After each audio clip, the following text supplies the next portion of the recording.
Well, hello everybody. Welcome to the show. Glad you could all be here. As always, I will just remind everybody, in case any of you are watching for the first time or haven't been here for a while, I will be answering questions that were submitted ahead of time by my wonderful patrons and channel members for the first part of the show. So, if you are watching right now on the live chat and you have something that you want to say to me, or a question you want to ask me, or something you want me to see or respond to, or whatever, particularly if you were planning on being generous and donating a super chat or something like that, please hold on to that until after I get through the patron and member questions, because until then, I will not be paying full attention to the live chat. So, like, for instance, what Chew just did. But it says, just sending to support. I don't always agree with you, but I always respect your position. Much love. Well, thank you very much, my friend. I appreciate that. But okay, but if you want me to acknowledge your super chat, hold it until later, because I might not see it after this point. But anyway, thanks everybody for being here. And now let's get started with the patron and member questions. And the first one of those comes from Matt, who says, the Roddenberry dream utopia, as seen in earlier Treks, always seems like an ideal but not realistic. I've always said Star Trek is what we hope humanity will be like in space, whereas 2003 Battlestar Galactica is more what it will actually be like, with gritty power feuds, black markets, etc. Growing up, TNG used to be my favorite, but as an adult, I resonate more with DS9 and now Discovery. Do you think perfect idealism was overdone in Star Trek, or do you like the more grittier tone? Honestly, BSG is my overall favorite sci-fi show for that reason. The harsh realism and political intrigue. Thoughts? Uh I don't know if it was necessarily overdone, but I will say I don't mind the franchise departing from it. I am, and part of that goes to just the way that I interact with Star Trek. And I love the idea that it's aspirational. I think that's a very important part of it. I love the idea that the Federation is, the kind of society that we could have if we really put our minds to it and we're able to set our differences aside and solve our military problems and economic problems, and get rid of poverty and war, and have just a peaceful, just world, that it would look something like Earth looks in the 23rd and 24th century in Star Trek. I think that's a really wonderful idea.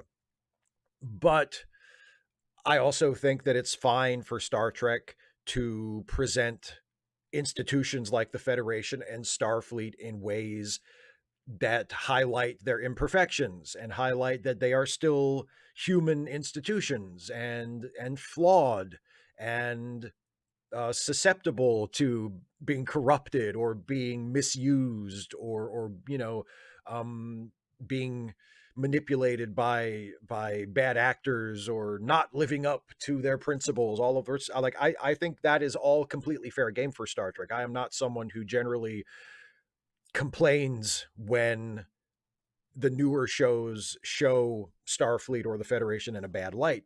I think actually that can be very important too, because the Federation is an analog for specifically the United States, but generally speaking for the West. And we are not perfect. Like, the United States is not perfect. And so to show the Federation as this unblemished utopia, you know, and therefore the societies with all the problems that need to be solved are all outsiders. It's the societies that deal with corruption and inequality and injustice. Well, it's the Klingons and the Romulans and the Cardassians. They're the ones that have those problems, and all of the Federation citizens are just kind of looking at it and shaking their heads sadly, going, "Oh, what a shame." I think it's good to show that the Federation and Starfleet have internal problems as well, to remind us here in the real world watching the show that those problems exist in our society. It's not outsiders who only have those problems. We have those problems too, and we need to deal with them. Just as in Star Trek, the Federation and Starfleet have to deal with their problems. So no, the utopian thing, and the fact that it doesn't, I don't necessarily think it was overdone in the past. I mean, it does close off certain avenues for storytelling if you insist that your society that you're depicting is truly utopian. But I I think it's completely fine for it to disregard that for the sake of a story or you know to make a point. I think that's fine. And you know the you know the division you're proposing there of Star Trek is what we hope humanity will be like in space, and Battlestar Galactica is what it will really be like. The Expanse is also an example of that second category, and I've been watching The Expanse for the first time over the last few weeks. I'm about halfway through the final season, and I might, if I have time, I might finish it this weekend, but I'm not sure. I have some work to do over the weekend. I don't know if I'll have time to watch the rest of it or not, but I'm going to finish it pretty soon, and I really really like it. And I think The Expanse, even more so than Battlestar Galactica, is could be described in those ways. You know, if Star Trek is the aspirational fantasy of how we hope we'll be, The Expanse is much closer to how we probably would be if we ever got our asses off, you know, into space and actually established colonies and expanded into the rest of the solar system. It would probably be a lot more like The Expanse than like Star Trek. So, but yeah, overall, those are my thoughts. Next question, Jesse Gender, this troublemaker here. Why is Jesse Gender's whiteboard so much bigger than yours? And why does it give her so much more energy? Just asking for a friend and no other reason, I swear, but just wanted to say that Jesse Gender is great and amazing. So haha, Steve, I made you say it in a video. So what are you going to do about it, huh? Huh? Nothing, that's what you're going to do. So take your whiteboard and shove it. Anyways, love you, Steve. Boy, that you turned it around real quick there at the end, didn't you? You know what? I am just all right. I know it's not it's uncouth to do this. It's not this isn't the classy thing to do, but I you know, if you're gonna talk about whiteboard and sizes, okay.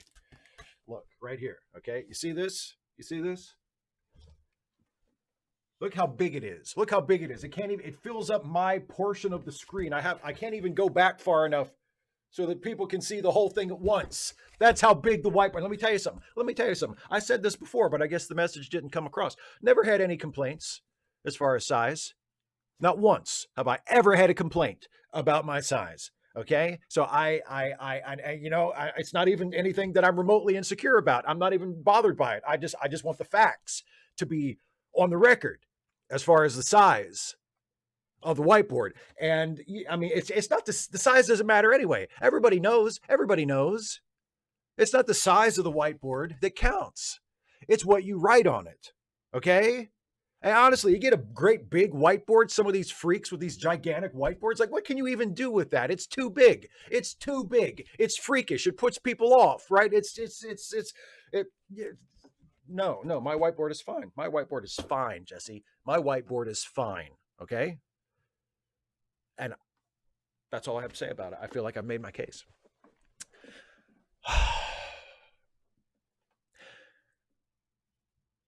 Jesse and I are going to do a live stream at some point where we're going to talk about Star Trek Picard. Maybe next week, but we haven't set a firm date.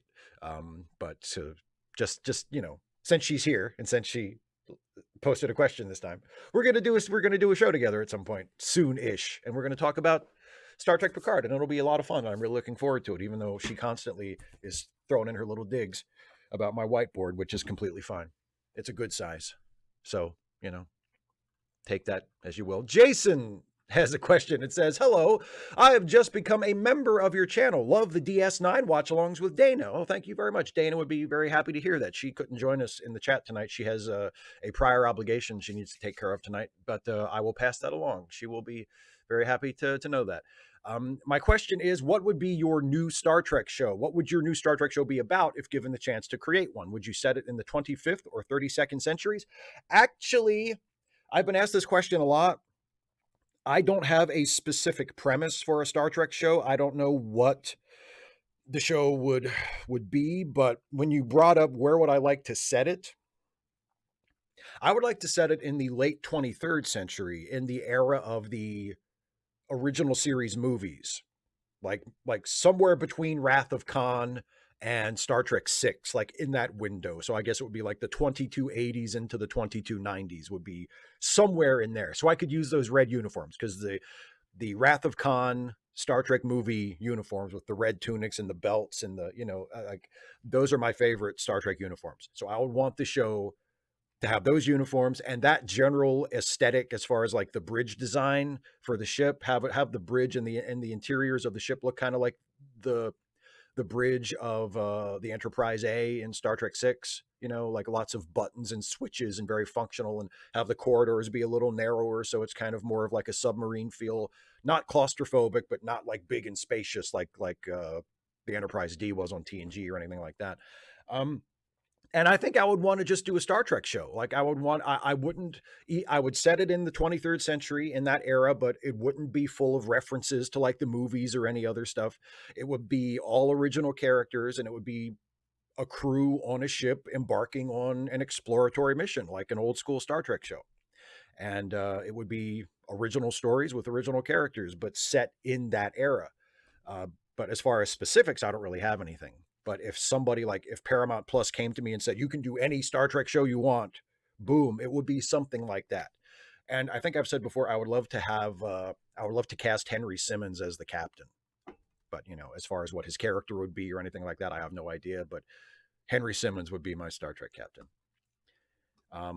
Agent Meister says, Peldor Joy, Steve, why is Agent Meister your favorite patron? P.S. I'm asking for a friend, of course. Because Agent Meister always wishes me a happy Peldor, a Peldor Joy, which is the greeting of the Bajaran Gratitude Festival, which is just a beautiful Bajaran holiday, and it's nice to be wished Peldor Joy. So just the kindness, and the the warm wishes that are always coming my way from Agent Meister, the friend so tell your friend who is asking you to ask me why you're my favorite patron that's the reason. It's because of the kindness and the ever welcoming attitude. And also you usually ask really good questions. And that's not like meant to be a backhanded compliment when I throw in the usually. I'm not saying that like you occasionally also ask really shitty questions. I don't remember you ever asking a shitty question. I'm just, nobody's perfect. Anyway, David Colby says, so I finally got around to watching The Batman. And while our Pats was fantastic as Bruce and Batman, and it was amazingly cool to see Batman being a detective, for once, and like an actual detective and not just whatever the fuck was going on in the Dark Knight. Like he shoots 5 bricks with a gun, then puts the bullet into a computer, then reassembles the bullet and something fingerprint. It's nonsense. So yeah, other than those two qualities, the Batman was so freaking boring. And like, I enjoy cerebral movies. I liked Dune and 2001 A Space Odyssey and Stalker, for God's sake. The reason it was boring is because the entire conspiracy's reveal was that the mob boss, Carmine Falcone, was a mob boss all along, and Gotham City was corrupt. Whoa, what a fucking shock. My mind is blown. Anyway, I think that the crime family nonsense in Gotham is always boring and uninteresting. Agree, disagree? Do you declare vendetta on my house? It's not the most interesting thing. I will tell you that. The things about the movie that I like the least pretty much all happen in the final hour. It's not that the movie loses me in the final hour, that it completely falls apart, but I think I've talked about it before. The Riddler becomes a less interesting character after he is arrested and revealed. The Falcone stuff is not necessarily all that gripping. I appreciate it because, as you say, earlier in your question, it is part of an actual detective story. And even though it's a story that feels very familiar to me as a general Batman fan, we've read that story or stories very much like it in the comics for years and years and years and years. So it's not like it's breaking new ground in terms of Batman, but in terms of Batman movies, you've never really seen that where it's been like it's been an actual like detective story. I almost said it's been an actual crime story, but The Dark Knight was also a crime story, just a little bit of a different kind of crime story. But it's cool to see an actual Batman movie that is centered on a mystery, on a detective story. So I appreciate it for those reasons. But no, the mob stuff and the corruption stuff, yeah, it's certainly not shocking, especially if you've read a Batman story published in the last 40 years. It's not shocking at all.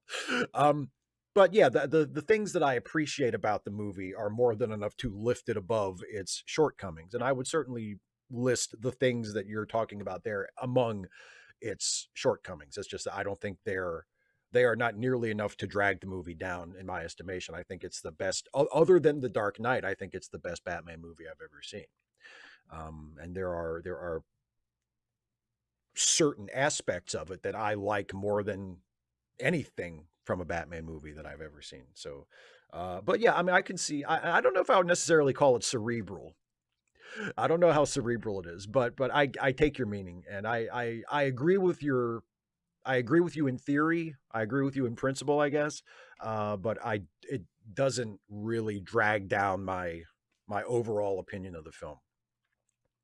Cassie Volpine says, I've spent the last couple of hours trying to come up with the perfect question about the movie Beetlejuice because, for medically legal reasons, meaning, hi, bruv, I felt compelled to talk about Beetlejuice. So I'll just ask, can you share your thoughts on the movie Beetlejuice? Now, you have to say his name 3 times in a row, right? Like if you say Beetlejuice and then you say other words before the next time you say Beetlejuice, the third time you say Beetlejuice, like that won't cause him to appear. You have to say it 3 times, one after the other, right? So, because I felt like you were maybe fucking with me there, trying to get me to summon Beetlejuice by having it 3 times in the question. But I think you need to look up the rules of Beetlejuice before you try that kind of shit again. It's a fun movie. I like it. I think Michael Keaton is hilarious in it. It's not one of the great films of all time, but it's very funny. It has a really nice warped sense of humor, a very grim kind of macabre sense of humor that I really appreciate. And it's a great, sort of early Tim Burton movie when he was still doing funky, weird, idiosyncratic stuff. So yeah, I like Beetlejuice. I like it a lot. Yeah. There you go. And proof, like 25, 30 years before he shifted more fully into comedy, that Alec Baldwin could do comedy because he's all right in Beetlejuice. General Contact Unit Problem Child. When UK politics channel Novara Media were covering the French election, one of their main hosts, Aaron Bastani, made a rather pessimistic prediction. He thinks it'll be a decade before left-of-center parties in Europe and North America get on board with the idea they have to start running on populist, soak democratic platforms if they want to win for any reason other than people are sufficiently afraid of the fascist alternative. Will the United States still be a functioning democracy in 10 years? If Aaron is right, I'm somewhat optimistic about the UK because the Tories are only just recently talking about voter suppression and the House of Lords blocked their voter ID law. By contrast, you already have significant voter suppression, and that could get a lot worse in 10 years. By 2032, will it be the case that even if the Dems run AOC on a super popular platform from Bernie's wet dreams, the system will be sufficiently rigged to keep them from winning regardless? P.S. Solidarity from Ukraine. Absolutely. Solidarity, Ukraine. I mean, it's possible. It is something that I do occasionally worry about. I was talking to somebody about this on the phone the other day, that my biggest criticism of the Democratic Party, of which I am a member, my biggest criticism of the Democratic Party it's nothing to do with a particular stance on an issue or anything like that. It is that I don't think that they, and when I say they, I mean the elected officials and the people running for office, not just run of the mill, Democratic voters, but politicians in the party, that they don't fight hard enough. Like one of the things that they're trying to do for the midterms this year is they're trying to pivot. They love to try to pivot. Democrats always want to pivot. When Republicans are trying to make it about abusing and persecuting and disenfranchising trans people and people of color and immigrants and women and all of these other marginalized groups, when the Republicans are just beating these people to death, sometimes literally, The Democrats, instead of stepping in and fighting back and saying, it's wrong for you to do this, we're going to stop this, they try to change the subject and get people to talk about something else because they think that that will help them win the election. And then they'll be able to stop all the awful stuff the Republicans want to do. But in order to do that, they think they have to distract everybody and get them to think about something else. Instead of just facing the Republicans head on and saying, what you're doing is wrong, we oppose it. We are going to stop you from doing it, right? And I think that's the biggest problem for me with the Democrat. You don't get the impression that they are actually fighting back. They are allowing the Republicans to control the narrative and control the conversation instead of stepping up and saying, hey, fuck you guys. You're not going to do this. We are going to stand against you. We are going to stand on the side of the marginalized. We're going to stand on the side of the working class. And we're going to openly, vigorously fight their battles instead of trying to change the subject so we can win the election. And then, yeah, sure, maybe we'll fight their battles afterwards, but let's win the election. Like, I feel like they'd win way more elections if they would just go toe to toe, you know? So, I mean, and the fact that they don't do that, as you're saying in your question, the fact that they are reluctant to run on that kind of a platform is discouraging and worrisome. I mean, do I think that that it'll be shows over in 10 years? I mean, I sure as hell hope not. But it's not out of the question unless the Democratic Party in this country gets their fucking shit together in a big way. And I mean, I think that's possible, and I certainly hope that happens. But yeah, I mean, it's not something that I think is a foregone conclusion, but it's certainly a possibility and a very upsetting one. Blue Tree says, hi, Steve. I have gotten heavy into audiobooks in the last decade or so, and a number of writer-actor pairings have really stood out for me. The John Scalzi, Will Wheaton, and Brandon Sanderson, Michael Kramer partnerships in particular. Besides the aforementioned duos, my other favorites include Zachary Quinto's narration of Scalzi's short The Dispatcher and the Bobbyverse We Are Legion, We Are Bob by Dennis E. Taylor and Ray Porter. Are you into audiobooks, and do you have any recommendations? Maybe your viewers have some recs as well. Thanks and be well. Well, I will have to turn this one over to the viewers because I can't remember the last time I listened to an audiobook. I listen to podcasts every now and then, but I'm not like a big audiobook person at all. So I don't have any opinion on that whatsoever. But if folks listening or watching right now have some recommendations to throw into the live chat, be my guest. And if you're watching this in the archive after the live stream is over, feel free to throw some suggestions up in the comments. I think that would be cool. But no, audiobooks aren't really my thing, and I don't really have anything to contribute here. But thanks so much for supporting the channel, and thanks for your question, Blue Tree. Kevin C. Jones. Hey, Steve, have you seen the Apple Plus show Severance? Without spoiling it, it has tons of tension and mystery stemming from a Trek-like plot device. Season 1 was thrilling and had me constantly guessing what would happen. So I guess my question is, why can't Trek be more like that? I have not seen Severance. I don't have Apple Plus. It's one of the few streaming services I do not subscribe to. But I am generally familiar with the premise of it, and the premise sounds really interesting. And yeah, I get it does sound like the premise of like a really good old school Star Trek episode. I never really thought of it like that, but I can totally imagine the Enterprise visiting a planet where people's jobs work that way, and Captain Kirk is horrified and, destroys their entire society to fix it. Why can't Trek be more like that? I mean, I mean, I don't think Trek needs to be more like any particular show or any particular kind of show. I think it needs to be like whatever it is, but just written a lot better. Just my opinion. Obviously, I don't speak for anybody other than myself, but like my problems with when I have had problems with the newer shows and the problems I've had specifically with this season of Picard, which is the first season of the live action stuff where I have actively just not liked most of it. I've considered it a bad show instead of a show with some problems.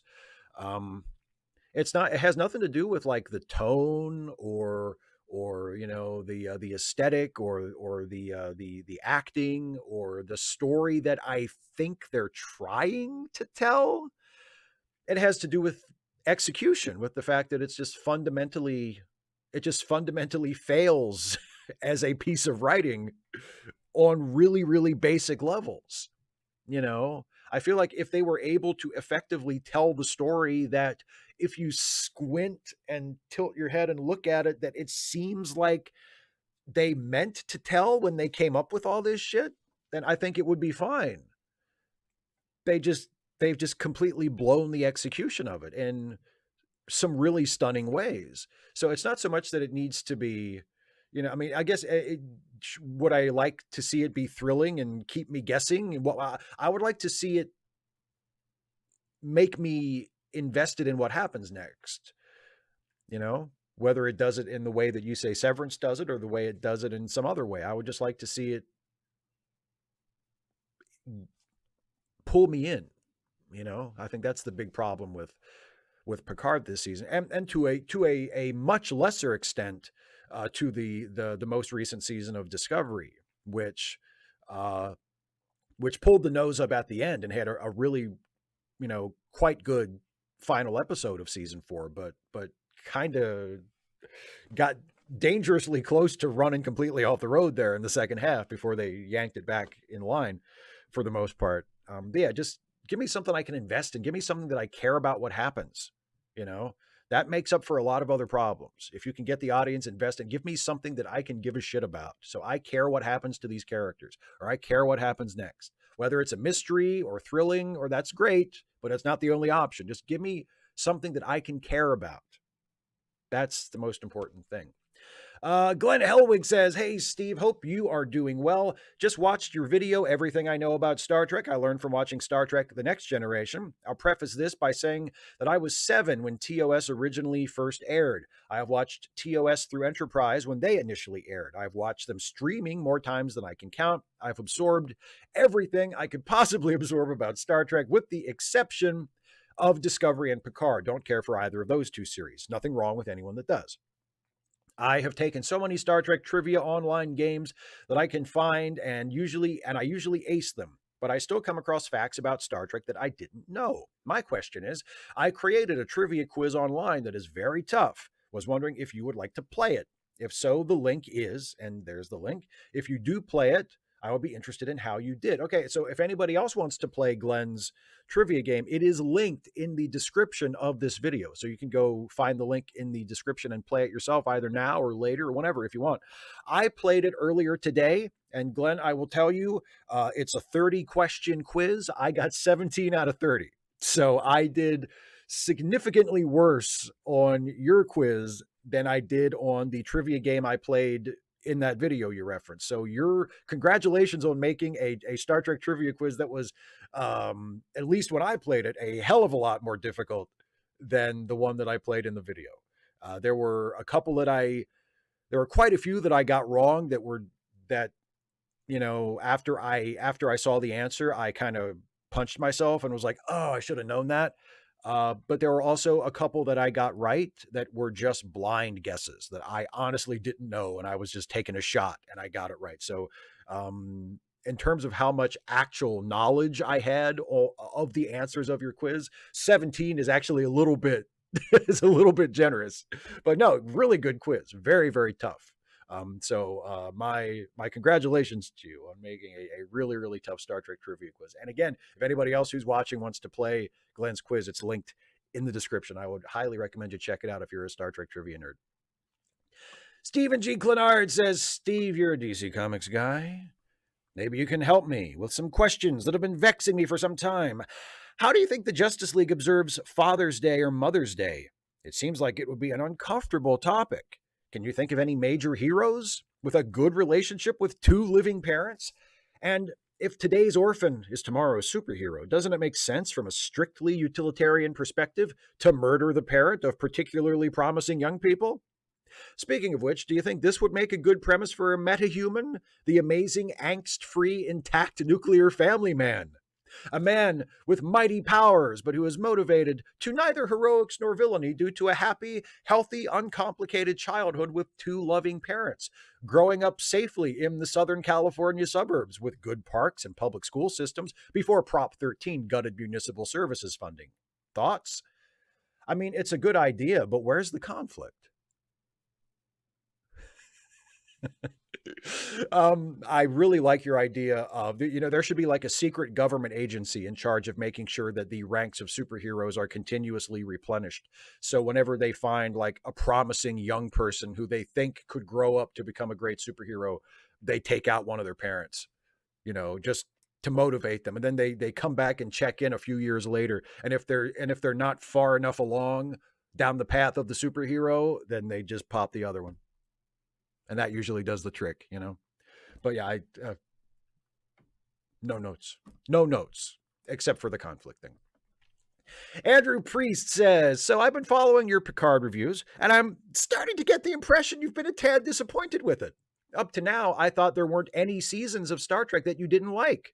I know you're not a Voyager LDS fan, and TNG Season 1 is at best pretty dull, but it seems like you still had some affection for all of Star Trek.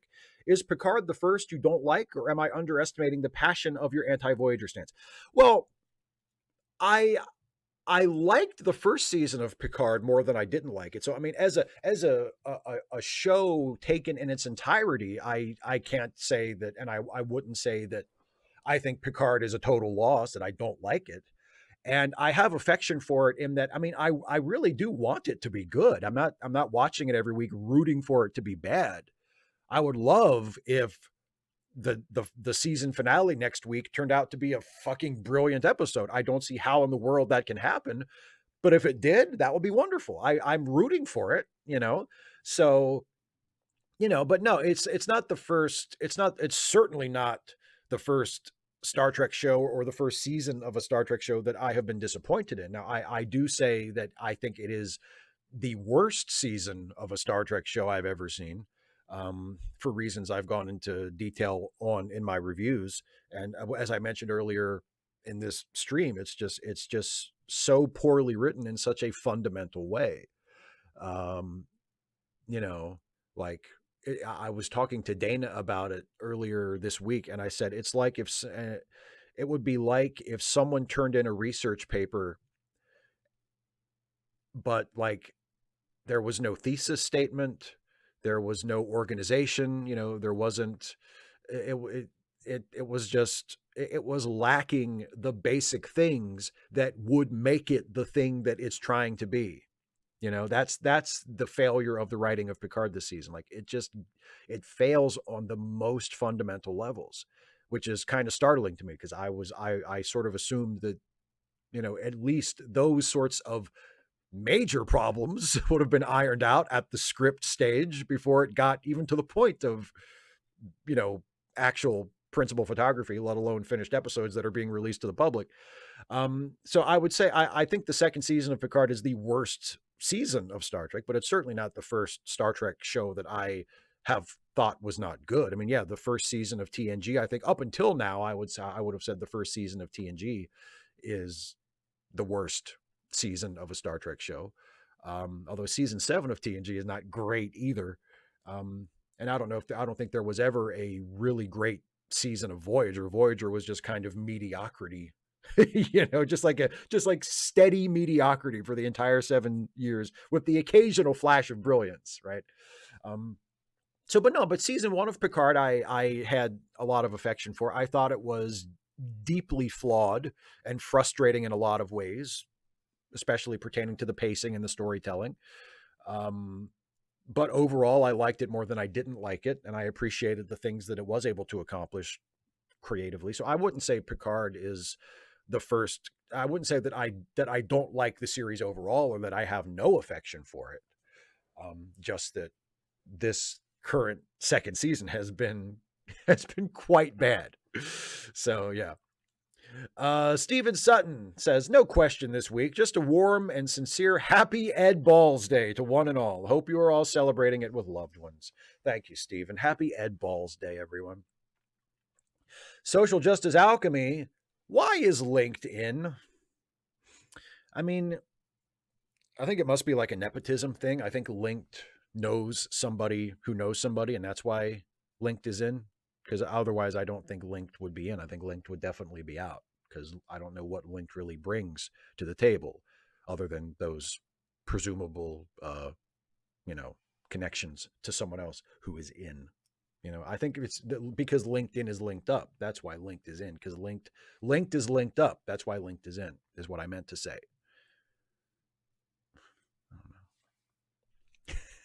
Black Cover 95 says, I've had Stuffy on the brain for the past few weeks, so I'll just spam a bunch of questions about him. Feel free to answer whichever you like.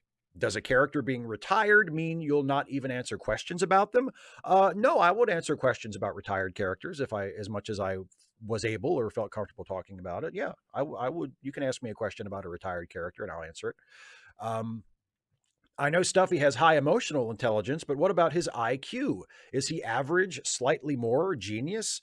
I mean, I don't really put a whole lot of stock in IQ or intelligence as conceived like that.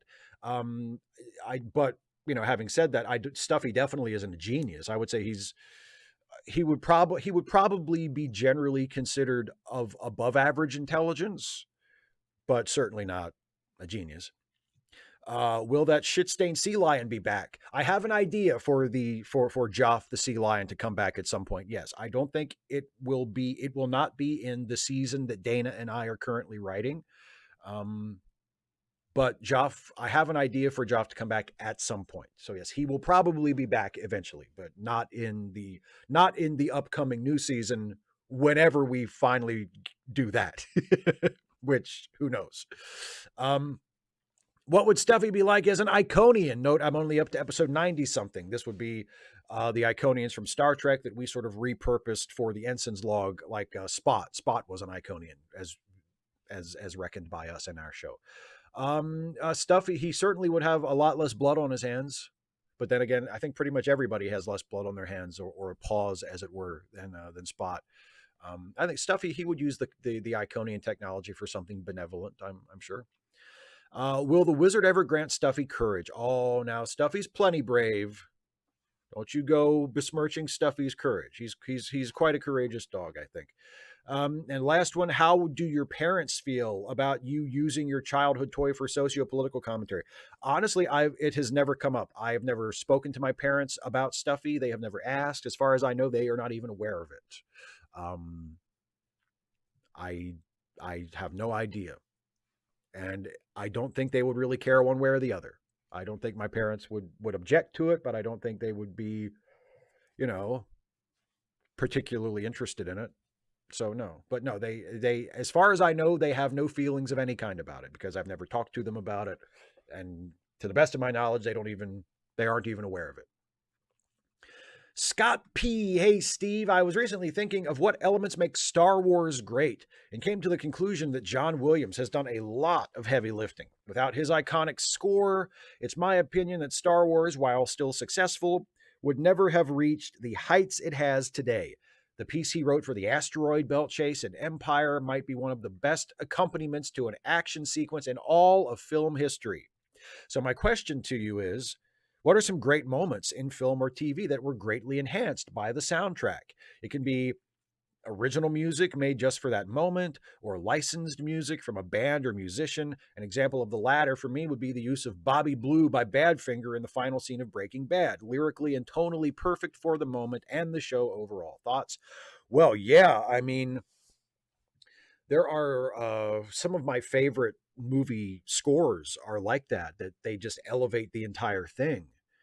I think of Danny Elfman's scores for Tim Burton's Batman movies, which are nothing to write home about, generally speaking, except for the set design, some of the performances, and the score. Danny Elfman's scores for Batman and Batman Returns are amazing and really lift the whole thing up.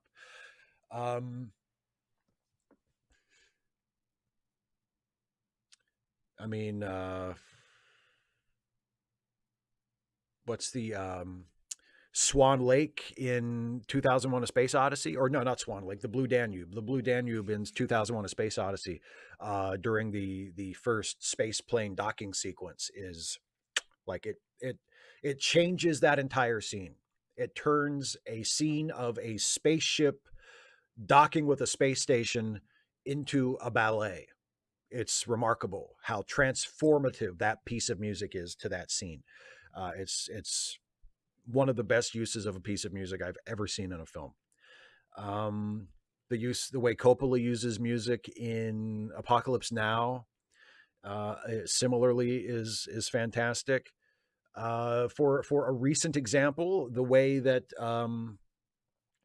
Something in the Way, the Nirvana song, is used in The Batman. And I was thrilled to see that it's actually in the movie. They feature that song in one of the trailers for the movie, and it's also used to great effect in the actual film, which I was pleasantly surprised to see, and to see how effective it was. So yeah, those are just some examples off the top of my head of soundtracks just greatly adding to, or in some cases completely transforming or making great scenes from movies.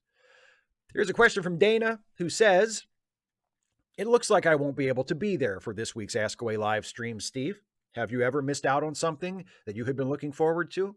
What was it? Why did you miss it? And most importantly, however did you manage to deal with the crushing disappointment?" Well, I hope that not being able to be here for the stream tonight is not crushingly disappointing to you.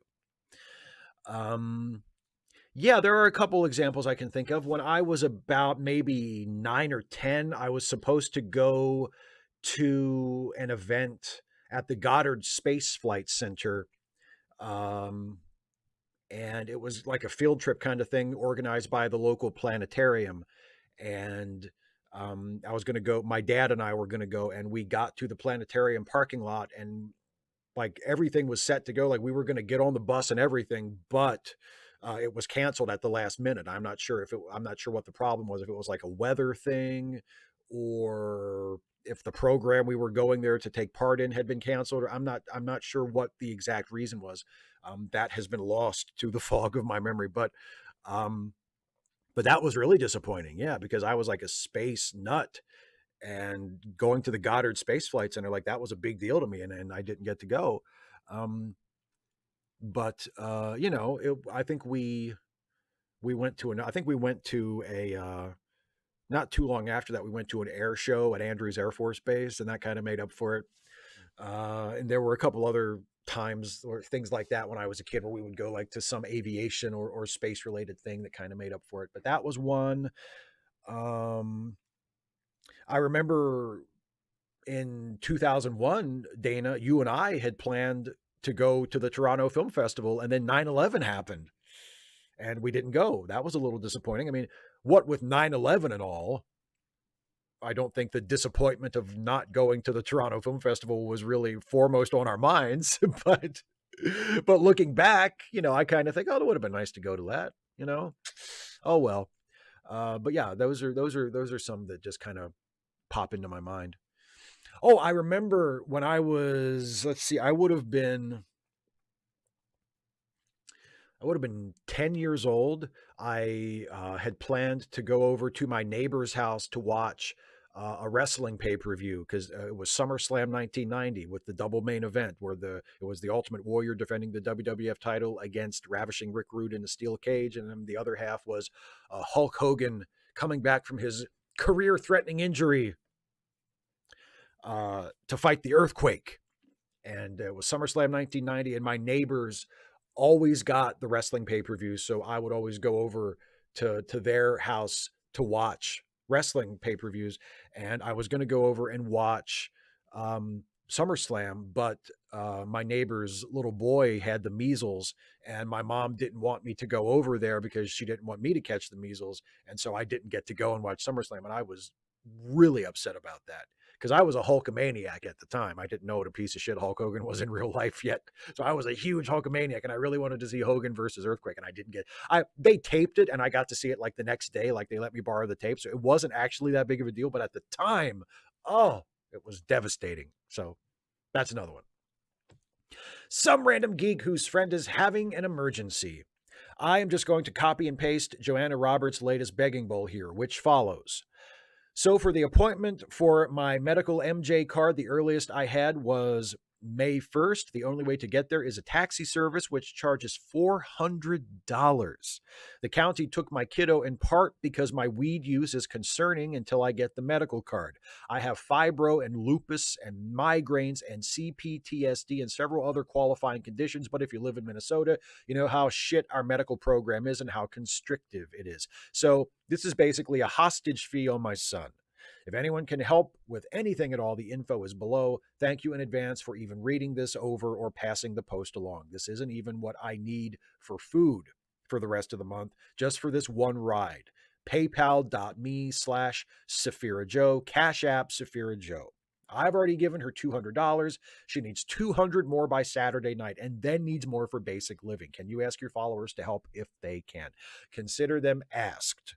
Yes, if any of you can help out Joanna, there's the info there. PayPal.me/Saphira Joe or Cash App Saphira Joe. If you can help Joanna out in any way to get what she needs for this expense, then please help out. She's good people, and she is in need. So please help if you can. Isaiah Taylor says, so LaForge and Sonia Gomez are in main engineering working on aligning the warp engines when Gomez starts singing to herself. Geordi is amazed by her voice and says she is really good. Sonia says that her great-great-great-great-great-great-granddaughter was a singer named Selena Gomez. Geordi pulls up an LCARS article on this Selena Gomez and sees a bio of her. I think she's performing at an entertainment venue called a halftime show. You know, Sonia, you look just like her. Sonia then begins to blush. Shut up, she muses. Steve, what background banter from the TNG universe would you want to hear or explore?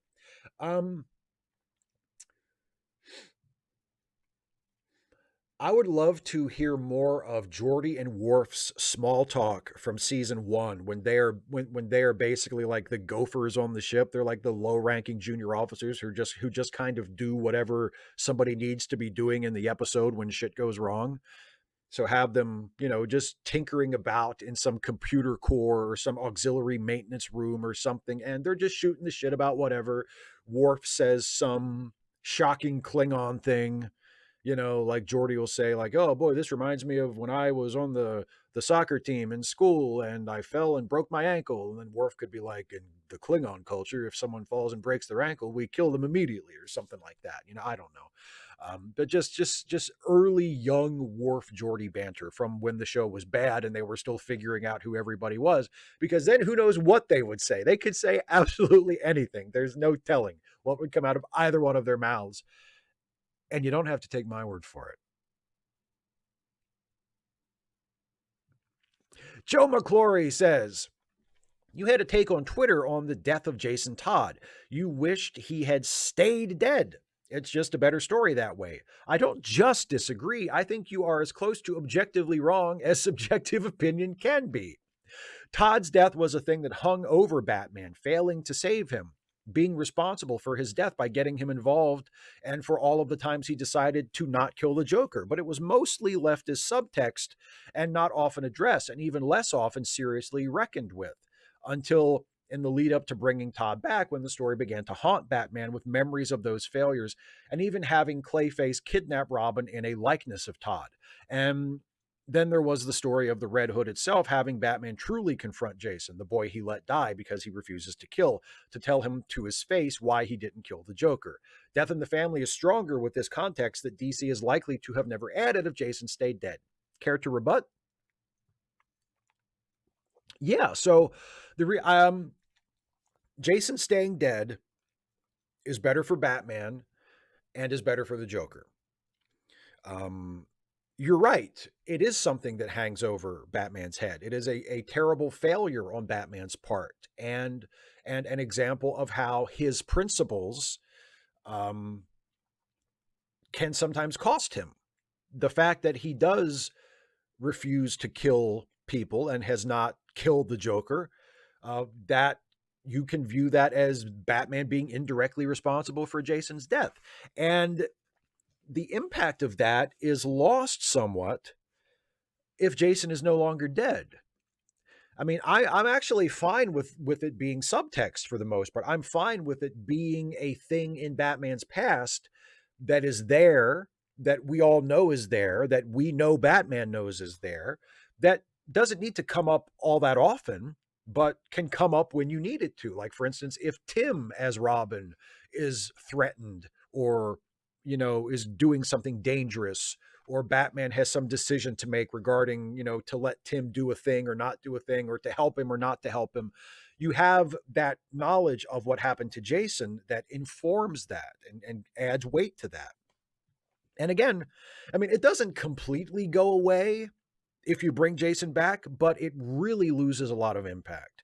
It has much more impact and much more meaning if Jason is present tense dead, because he was killed by the Joker, because Batman wasn't there, or because Batman had not stopped the Joker before that, or whatever form of culpability you want to impart to Batman in that. And I think it loses a lot of the weight and a lot of the meaning if Jason is just back.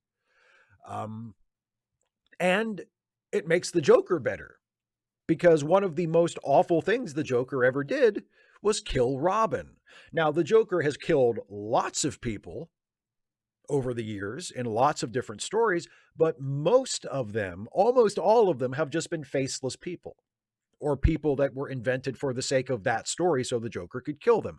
The fact that the Joker killed Batman's partner, the Joker killed Robin, really adds a lot of credibility to the Joker as a villain. Really drives home the point that the Joker is evil and the Joker is dangerous.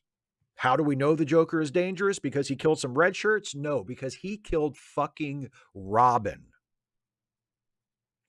And if Robin is no longer dead after the Joker kills him, kind of hurts Joker's credibility. It takes away what was gained for the Joker by having him do that in the first place.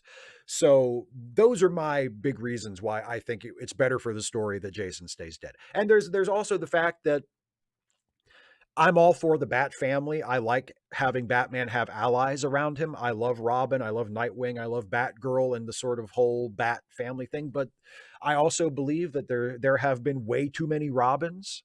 And bringing Jason back, even though they didn't bring Jason back and make him Robin again, he's a former Robin who was dead, who was out of the picture, and now he's back. So it's like, it's just clutter. There's just too much clutter.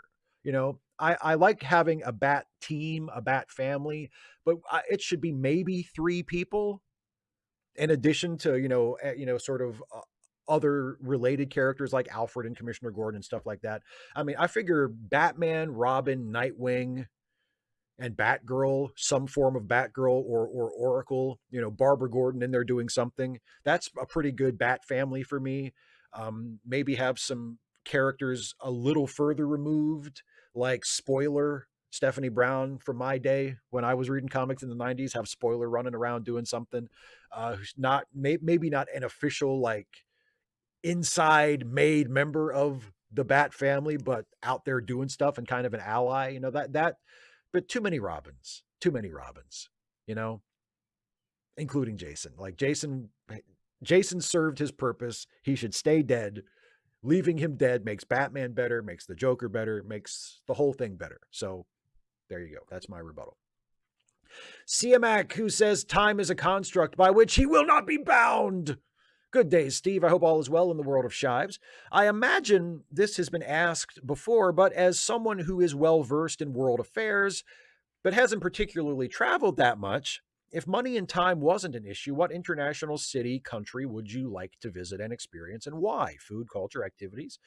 As the world is kind of opening back up, I'm thinking about these things again. Well, I mean, other than places I'd like to visit for personal reasons, like I would love to go to San Francisco to see Jason in person, and other similar trips I might take to other parts of the country. I would love to go to Mexico City to see a Lucha Libre card at Arena Mexico, right? I would love to go to Japan to see a pro wrestling show at the Tokyo Dome or the Budokan, or some other famous venue of Puroresu in Japan. I'd love to visit, the great cities of the world like Paris or London, things like that. I mean, there's places that if money and time were not a factor that I would love to go to, sure. I mean, no place that I'm like really yearning to go as far as that kind of trip, like no place where, oh man, I really hope I get to see Paris before I die. Like, not really, so no place that I'm chomping at the bit to go. But yeah, of course there will be places that I would like to go just to say I've been, like just to say I've been to Los Angeles, I've been to Sydney, Australia. I've been to Hong Kong, like places like that, right? That it's just nice to say you've been and experienced a different culture and experienced a place with a lot of history, yeah. But I mean, it's not something that I spend a lot of time thinking about. But sure, there are places I would like to go. Here's a question from Steve. Hi, Steve. Hi, Steve. Easy question. Are there any still living problematic creators whose work you still enjoy? Yes. Neil Adams just passed away earlier today. Rest in peace, Neil Adams. And speaking of comic book creators who are problematic but are still alive, Frank Miller is one. Now, I haven't enjoyed Frank's more recent work.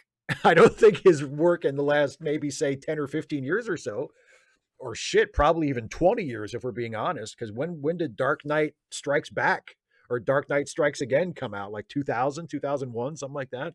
So we're getting closer to like 20 years. But I haven't liked a lot of his recent work, but his classic stuff still holds up. Like I still think Batman, The Dark Knight Returns in Year One and his run on Daredevil and most of the Sin City books are brilliant, are masterpieces. I think he's when he was good before 9/11 broke his brain and turned him into the right-wing dipshit fanatic that he is today. He was a brilliant writer and artist. So I still enjoy his classic work as much as I ever have, which makes him turning out to be a huge asshole all the more painful. Someone else would be Ricky Gervais. The original version of The Office is one of the best TV shows ever. It's one of the greatest television comedies ever made. And Ricky Gervais co-wrote it and co-directed it and starred in it and was brilliant. Was absolutely brilliant. And it turns out he's a massive asshole and transphobic and one of these douchebag free speech warrior types. And that sucks. That really, really sucks. Because I've liked a lot of his other work too. I liked Extras. But I mean, The Office is an all-time classic for me. It's like a top 5 show to me. I love the original British Office. And the fact that the guy who co-created it and starred in it is a massive fucking douchebag sucks. So those are the two that come to mind, like right off the top of my head. But yes, there are still living problematic creators whose work I still enjoy and whose status as deeply problematic people is aggravating it for me, to say the least. And let's see. John Burns says, "Hey, Steve, hydrate. When I am old, I shall wear purple," is the beginning of a poem my mother posted on the fridge at my family home. It's called Warning, obviously for her children and others who love her. I was thinking about cosplaying in a purple dress with a red hat that doesn't match. But lately, I've been thinking about it. Maybe the purple references the royal family. Like, when I am older, I think I deserve to be treated better because of the work I'm doing right now. And the red hat reminded me of the hats that were worn to royal weddings. Okay for a photo, but not while rushing to the bus to get to work in the morning. So I thought maybe I could make a twist on this. I'd keep the purple, and the hat, of course, but not the dress. I'm heading to the Star Trek Con in late August in Vegas. Why not a purple Star Trek uniform? Maybe with Admiral pips. Go full upper-class twit in appearance, not interacting with people, of course. What do you think? I say go for it.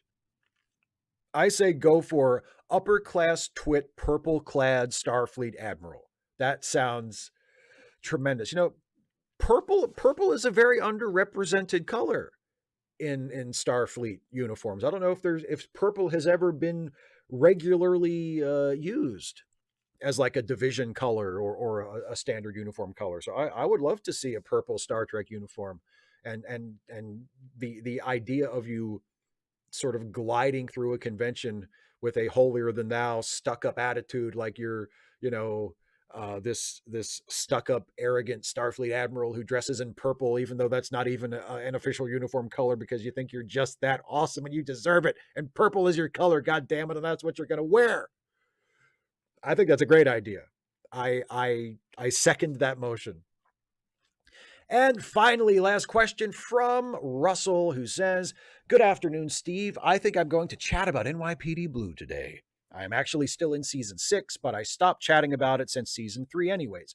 It's funny you ask about Szymanski. Where I left was in season 6, Raging Bulls, where he mistakenly shoots at undercover officers after being wounded himself, and seeing what he thought was 2 skells coming toward him with a gun, which in turn leads to the problems with Sipowicz and Fancy. Anyways, we first meet Szymanski in season 4, where he pulls over Lieutenant Fancy and his wife for a busted taillight and breaks bad with him until he realizes Lieutenant Fancy is a boss, which in turn gets him transferred to the 15th. Great episode, by the way. Andy's dream sequence with Andy J, and a guest cameo from Tony Todd. Oh, so good. What are some of your favorite moments of season 4? I have to admit, it's rough watching the end of that season leading up to Simone's suspension. And one comment that Martens makes is, "My office will hang you out to dry." I love Martens. What I remember the most about that season is what you just said about Simone's suspension. That storyline leading up to that with is it Joey Salvo, who's like the mob guy who Simone gets tangled up with him and the FBI, and then internal affairs. The FBI thinks internal affairs is up to something, or has like someone on their payroll that's working for Joey Salvo, and Simone gets caught in the middle of it. And there's tension between him and Andy because he's doing this FBI thing and he can't tell anybody about it. So he has to keep secrets from Andy, and Andy can tell and thinks that Bobby doesn't trust him and blah, blah, blah. Like that. I remember that being really good stuff. And the season ender that ends on kind of a cliffhanger where somebody gets shot, and it looks like Andy might have done it. Like somebody gets shot right in front of Bobby, and then Andy, who, wasn't anywhere around, all of a sudden pulls up in his car, and you're like, oh shit, did Andy just kill this guy?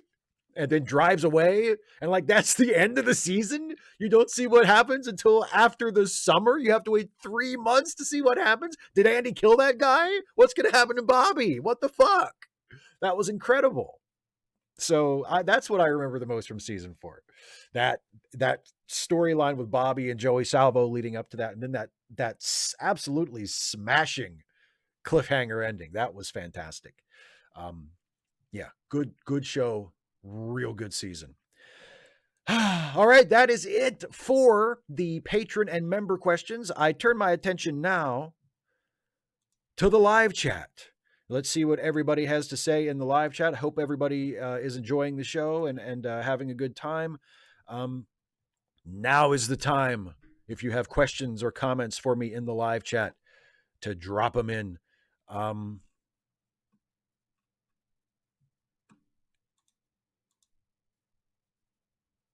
And I see a super chat from Cast Iron Chaos who says, "Injustice soups, one death to save many. Bats. It always starts with one, then it gets easier. You justify it." Yeah, that's Batman, all right.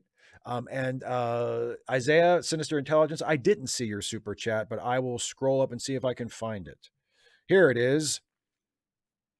What 60s, 70s actress would you want to see in a red TOS Yeoman First Officer uniform? Mine is Olivia Hussey from the 1968 Romeo and Juliet movie. She was my first crush. Ooh, Catherine Ross. Yeah. Catherine Ross. Or maybe, oh, fuck. Pam Grier. Wouldn't Pam Grier have been awesome in Star Trek? Fuck yes. Catherine Ross or Pam Grier.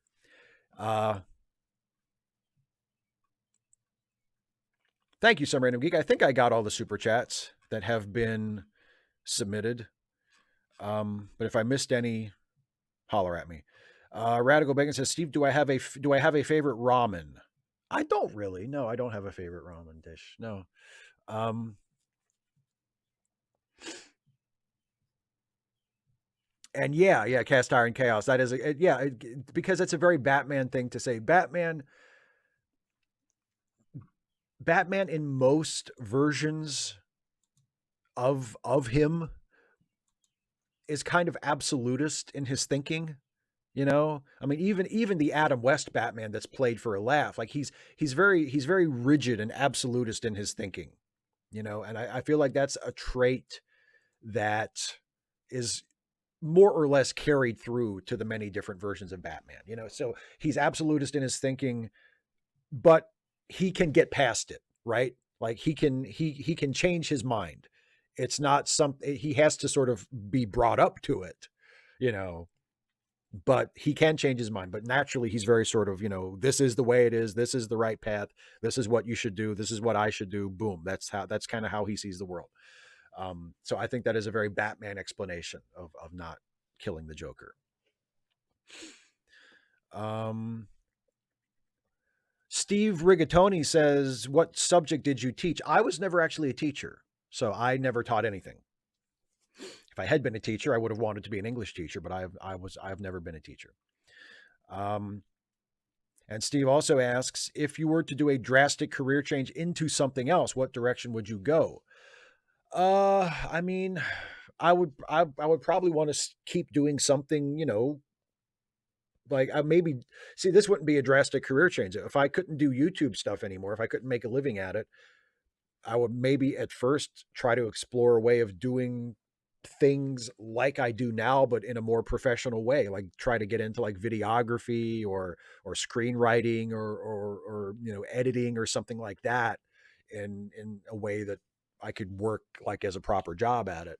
Um, you know, maybe something like that. But in terms of a radical, I mean, or maybe be a teacher. I don't know. Maybe I could go back to school and get my teaching certification and be a teacher. But I don't really think about it because I have no useful skills that I think I could parlay into a radically different career. Um,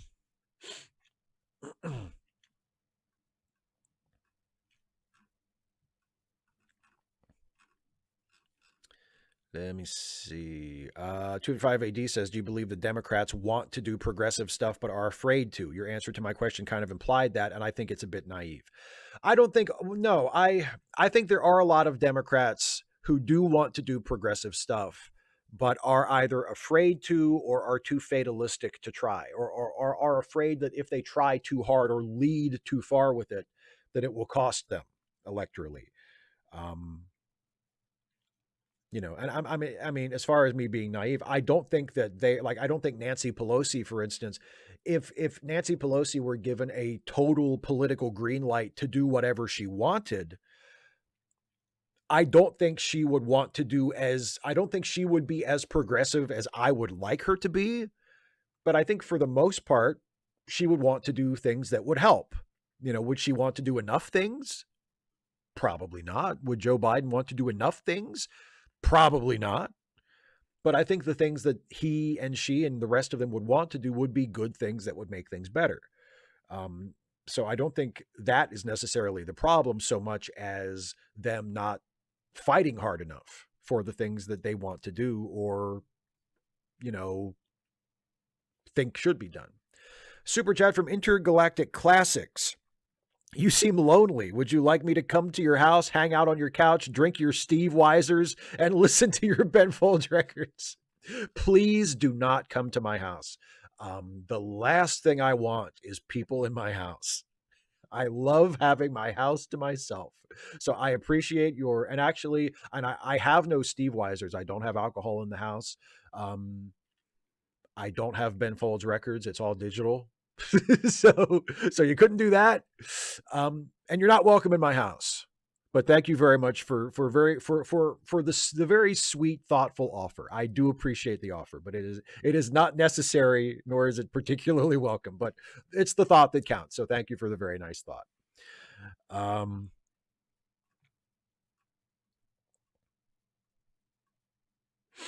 Oh, and was there a super chat that I missed, Geek? One last super chat from Matthew Curry, astrologer. The failure of season 2 of Picard particularly stings because I was raised by a mentally ill woman, and there's a lot to work with on the subject. But no, sorry, just had to complain to someone.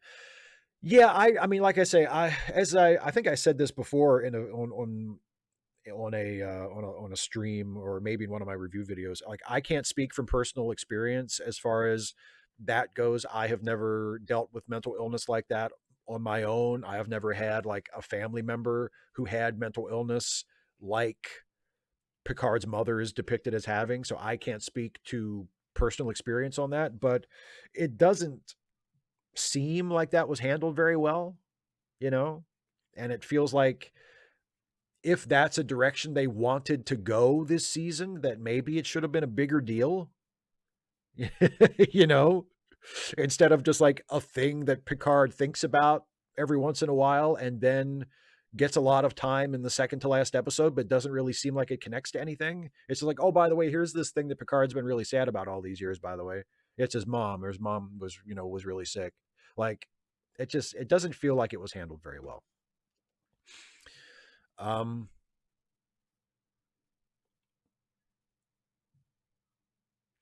Oh, Radical Bacon, good point. I think you forgot the superhero that has both of his adoptive parents alive. At least in most versions. Superman, that's right. In most modern takes on Superman, it's certainly post crisis in the comics, Ma and Pa Kent are still alive, well into Superman's adulthood. So yeah, good point. Um, yes. Oh, John Burns, that Pete Holmes sketch with Patton Oswalt as the Penguin, that is hilarious. That is really, really funny. Um,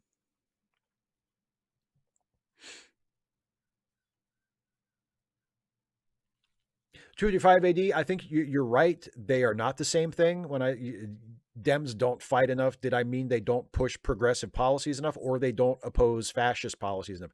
I think in that particular instance, I was referring to the second one, that they don't oppose fascism enough, but they are also guilty of the first one as well. I wish they would push progressive policy. I think the two should go hand in hand, and I don't think they do either one as often as they should. Um,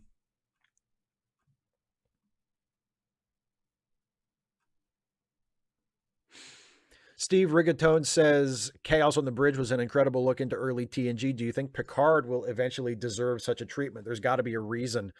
I mean, maybe, but like I've said before, I think the biggest problems with Picard are in the writing. And could you really do like a riveting documentary behind the scenes about the writing of the show? I mean, maybe. Guess it'll be a lot of talking heads. Like, we could just interview the writers and be like, well, how the fuck did this happen? But I mean, yeah. Like because some people were saying, have defended the show by saying, well, it was produced, like, this season was shot, during COVID, and they had to deal with COVID protocols, and there were probably limitations to how many people they could have on set and how close the actors could be to each other, and that probably imposed some limitations. And I'm sure that is true, but I mean, that's not 100% of the reason why the show was so badly written. Like, I don't want to say that's a complete non-factor, but shit, that's not all of it. That's probably not even most of it. I mean, come on. Super chat from Sinister Intelligence, who says, I'm watching Jag tonight. Did you like that show? I never watched Jag, so I can't tell you if I liked it or not, because I never watched it.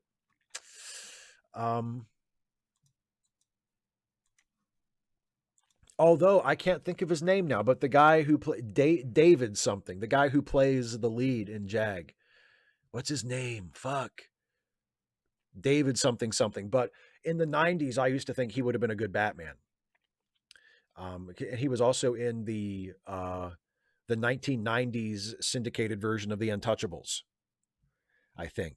And he was good in that. And I think that was the first thing I saw him in. And I thought, oh, he'd be David James Elliott. Is that his name? David James Elliott. I thought when he was, in the age range there, that he would have been a good Batman.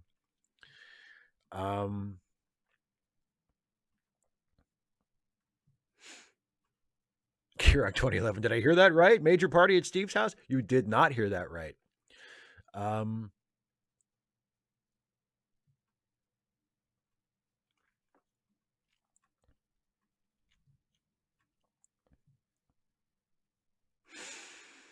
Mike Hall says, can Mad Hatter be taken seriously as a Batman villain if written well? How about Tweedledum and Tweedledee? Yeah, absolutely. I mean, Tweedledee and Tweedledum might be a little tougher because they're just more inherently silly, but I mean, Mad Hatter's pretty goofy too. And yeah, I thought Mad Hatter's first Batman animated series episode was pretty good, actually. And the second one, that where it's Bruce having the dream, I mean, that's not, it's technically a Mad Hatter episode because Mad Hatter is in it, but he's not really in it for most of it. It just, he's there at the end. But the first Mad Hatter episode, I think is pretty good. Is one of the stronger Batman animated series episodes. So yeah, I think Mad Hatter could very much be a good villain if written properly, for sure. I mean, people forget, like everybody remembers Batman the animated series for doing such a great Mr. Freeze as well. Don't forget, Mr. Freeze is a fucking goofy villain too.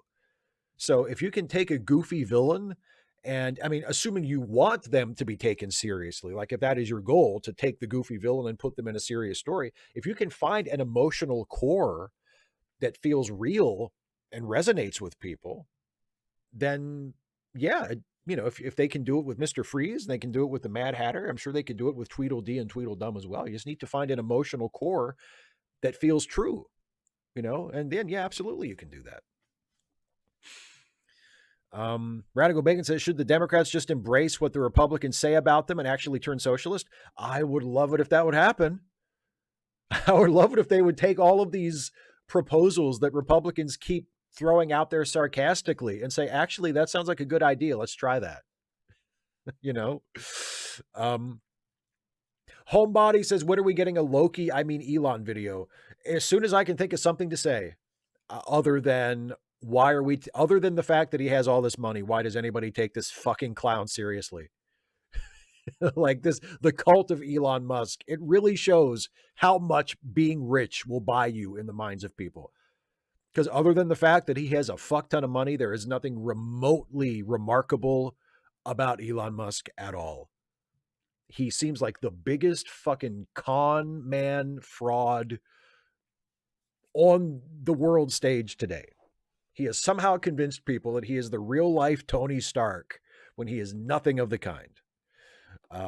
So as soon as I can think of something original and coherent and worth saying about him, I will make a video about him. But yeah, definitely not a fan of Elon Musk.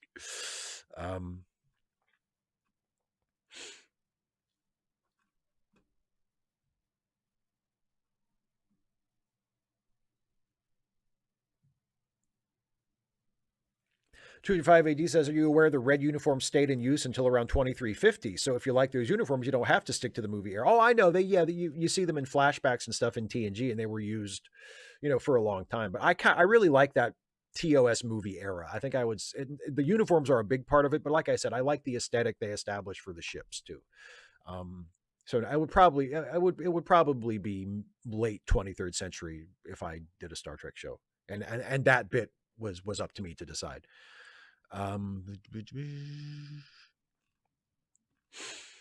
Intergalactic Classic says, opinions on Grant Morrison's long Batman run. I haven't read all of it, but what I've read of it, I've really enjoyed. I think Morrison is a really good writer for Batman. I like how, I mean, he doesn't just do this for Batman. He did it when he's written Justice League and Superman and other things. He really embraces the Silver Age stuff and has a nice way of sort of tapping stories from the Silver Age and bringing them up to the modern day and changing them and updating them a little bit so that they fit within a modern day atmosphere, but they're very reminiscent of the Silver Age stuff. So I think Grant Morrison, again, what I read of it, I thought Grant Morrison's Batman run was quite good. Super chat from Stephen G. Clanar. It says Vincent Price's Egghead is in the top 5 Batman 66 guest star villains. I dare you to disagree. No, I agree, actually. I think Vincent Price's Egghead was fantastic. And the egg-based puns and how absolutely game Vincent Price was to make them. Like, he did all those puns with not an ounce of self-consciousness or shame in his body. He was like, yes, this is this character. I am going to go for it with these puns. Was amazing. So I think Vincent Price is one of the best Batman 66 villains for sure. And another super chat from Geigen Greg, who says, remember that episode of TOS with Evil Kirk and how everyone just brushes off Rand almost getting assaulted by him? Spock even jokes about it. Weird. Yeah, that was brought up. I don't think I brought it up in a video, but people have brought it up in comments to one of my Trek Actually videos. And yeah. That's one of the, it's an example of, Star Trek has always had its heart in the right place. It's always been progressive when judged by the contemporary standards when it was produced, but it definitely falls short pretty substantially in certain ways. And yes, that episode is a big example of that. Yeah. A female crew member is harassed and assaulted by not just a male crew member, but the captain of the ship, or the evil version of the captain of the ship, and basically gets nowhere with it. Like that. Yeah. And that's not what the episode about. The episode isn't about, boy, this sucks, huh? It's like, it's just a thing that happens, which not cool.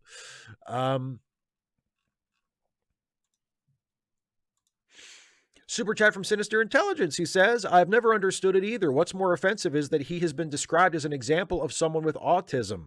Most AS people are poor. Yes. Speaking about Elon. Yeah. I mean, I can't speak to, if he is on the autism spectrum or not. I don't know what he has, what he is dealing with. I just know that he is not the genius techno savior that his hardcore stands seem to think he is. Super chat from John Burns. Bill Cosby is poor. Kevin Spacey is poor. Compare and contrast with Elon Musk. Well, neither one of them are nearly as rich as Elon Musk is. Elon Musk is currently the richest individual in the entire world. I think the wealth of Bill Cosby and Kevin Spacey both pales in comparison to his. And it's just kind of scary when the richest guy in the world is such a massive fraud and also kind of a piece of shit. But I mean, no, Bill Cosby and Kevin Spacey, in terms of, I mean, I'm not aware of any specific accusations against Elon Musk that accuse him of doing anything as bad as the things that Kevin Spacey or Bill Cosby probably did. So he's not as evil, apparently, as either one of them. So there you go. You have cleared that bar, Elon. Good for you. There was a question further up that I missed that I wanted to see if I could find here.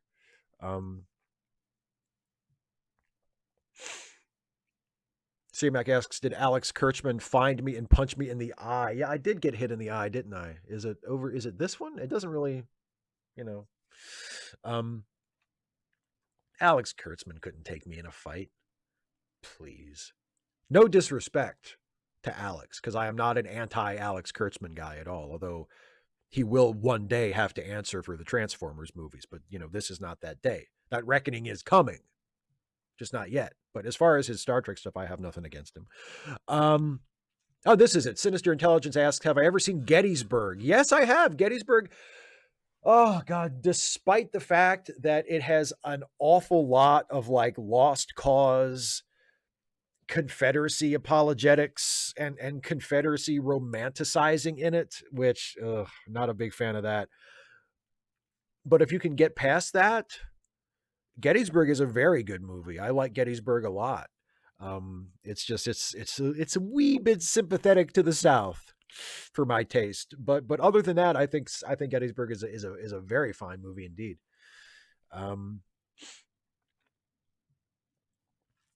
285 AD says, how do you feel toward far left people such as me and Geek who argue the Democrats don't actually want to do progressive stuff because it's not in their class interest? I mean, I don't have any animosity towards you. I understand why you feel that way. And I think you're probably right in the case of a lot of people. And you're probably right in the case of the Democratic establishment. I don't think you're wrong, but I don't think that means that that all elected Democratic politicians or all Democrats who are involved in the political process in any kind of organized way feel that way, or that the Democratic Party itself is beyond hope for being a force for true progressive reform. But no, I mean, I definitely see why you would think that. And I think in a lot of cases, you're probably right.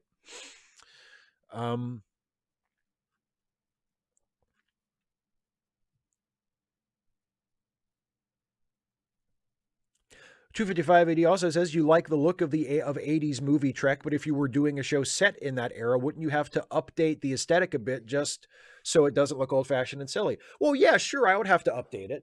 I would probably update it in the same way that they have updated the look of the classic Enterprise bridge for Discovery and now for Strange New Worlds. I think that's a great example of the kind of thing that I would like to do.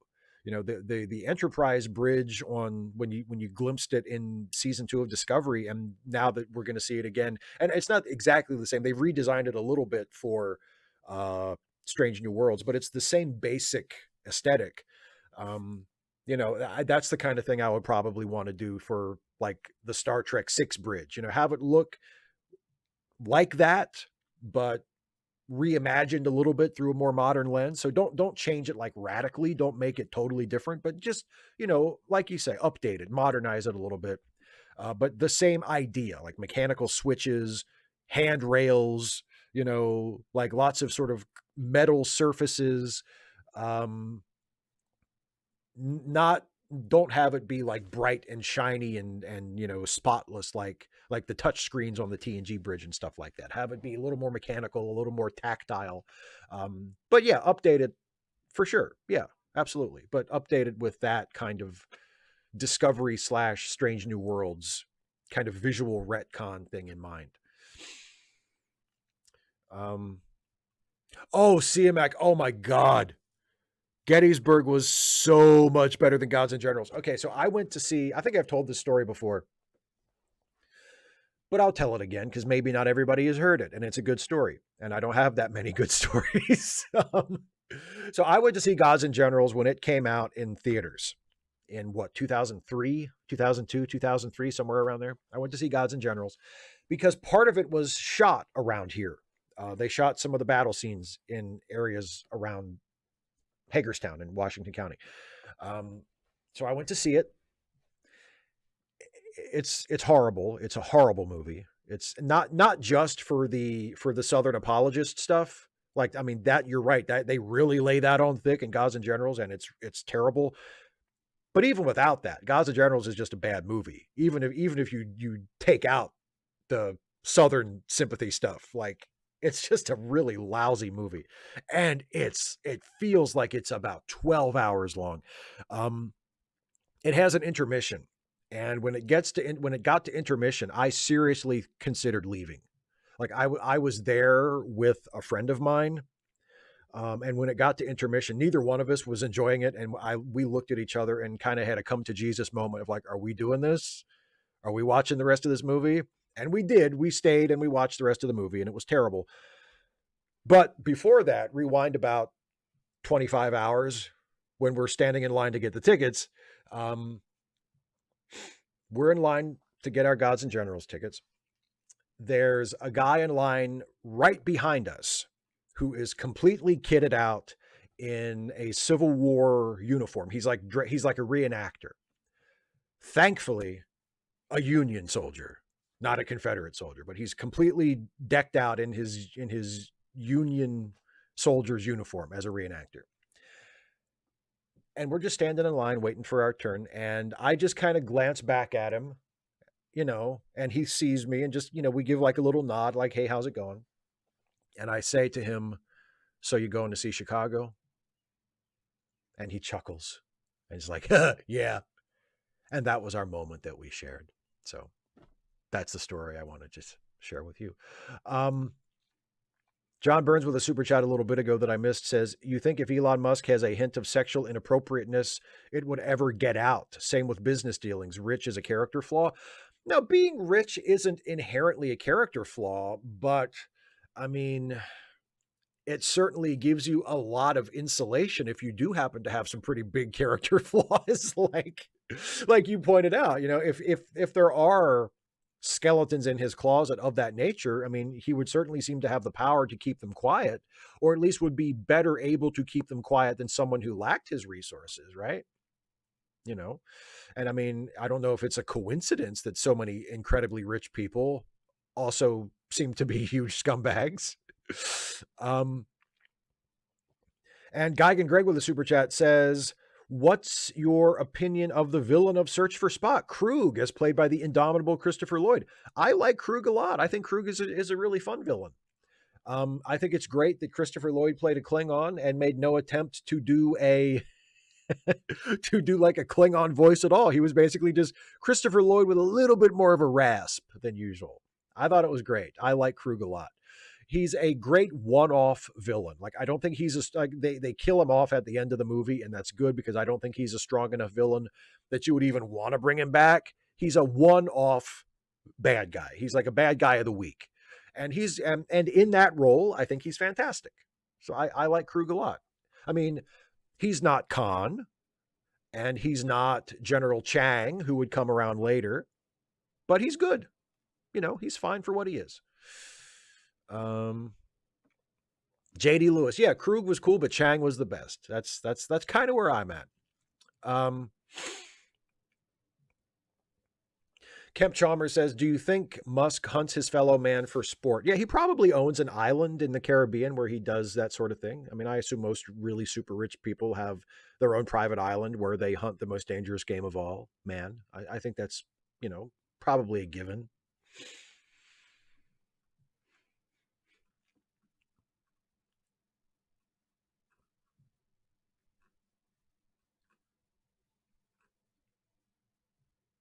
Oh, Liam Foley says, "Are you familiar with the company EXO6 that does licensed Star Trek figures that are hot toys quality? Just picked up Mirror Spock. Love it."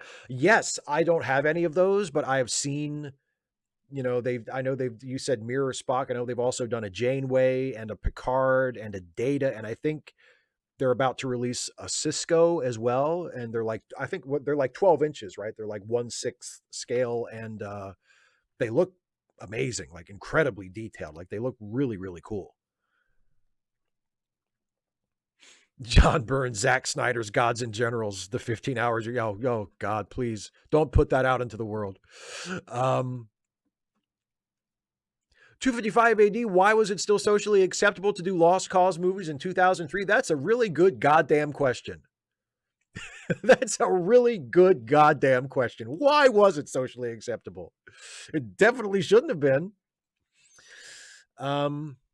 Some Random Geek says, "How do you feel about..." Oh, wait a minute. John Burns with a super chat. Sorry, John, didn't mean to skip over there. John Burns with a super chat says, "The media cares about poor douchebags." Well, no, I don't think they do. That's probably part of the problem. I mean, if the media is gonna care about douchebags, I feel like they should make more of an effort to care about poor douchebags as well as rich douchebags. It's only fair.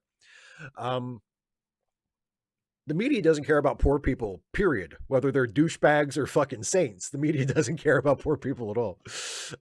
Unless they're suffering in a particularly lurid or sexy way, then they care. Some Random Geek, Some Random Geek says, "How do you feel about the movie Glory versus Gettysburg?" I think Gettysburg is probably superior on a technical level, but overall as a movie, I think Glory is a better movie. I think Glory definitely hits me with a bigger emotional punch. Glory is also not perfect. Glory is kind of like liberal.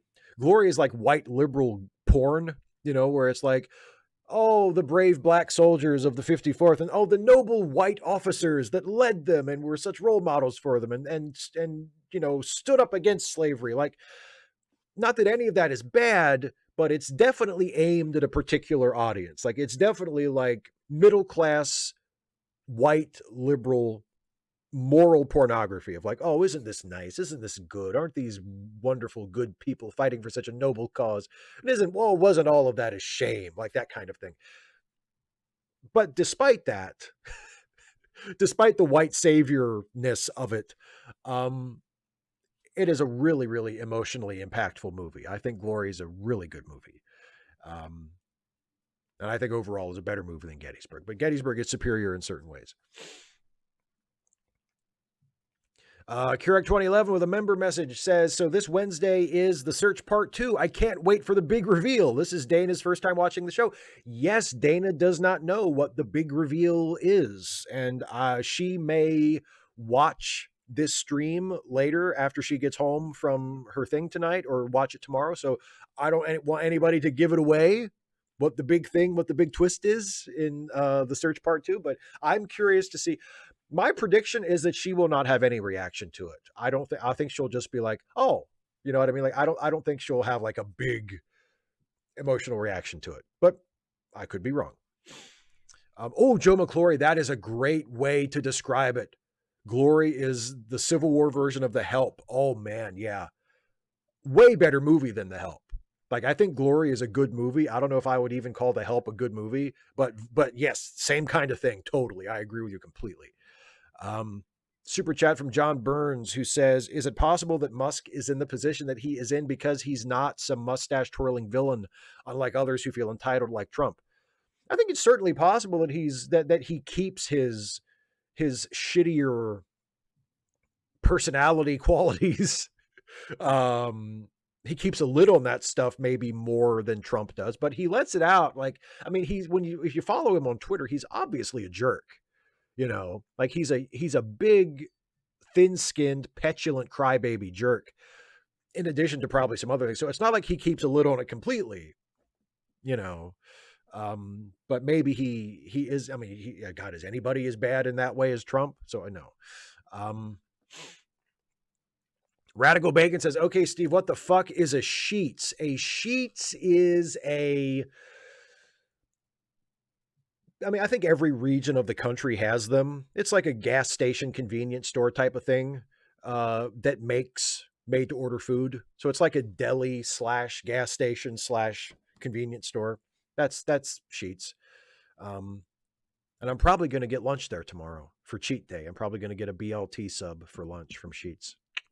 Yeah, they're nice. It's a little slice of heaven. That's what Sheetz is. It's a little oasis in the middle of a troubled, chaotic, often frightening world. Sheetz. You pull into that parking lot, you walk in, or go through the drive-through, touch the touch screen, order your food, or whatever else you want. You know, you can do it both ways. You can don't even have to get out of the car, or you can park and go inside, whatever you want. Sheetz will accommodate you. You know, the Sheetz has the Sheetz app on your phone. You can pay for shit without even, you can link your credit card to the app and just pay for it right there by just scanning stuff with your phone. You don't even have to wait in line and check out at one of the cashier stations. You can just buy stuff in the store and just walk out with it.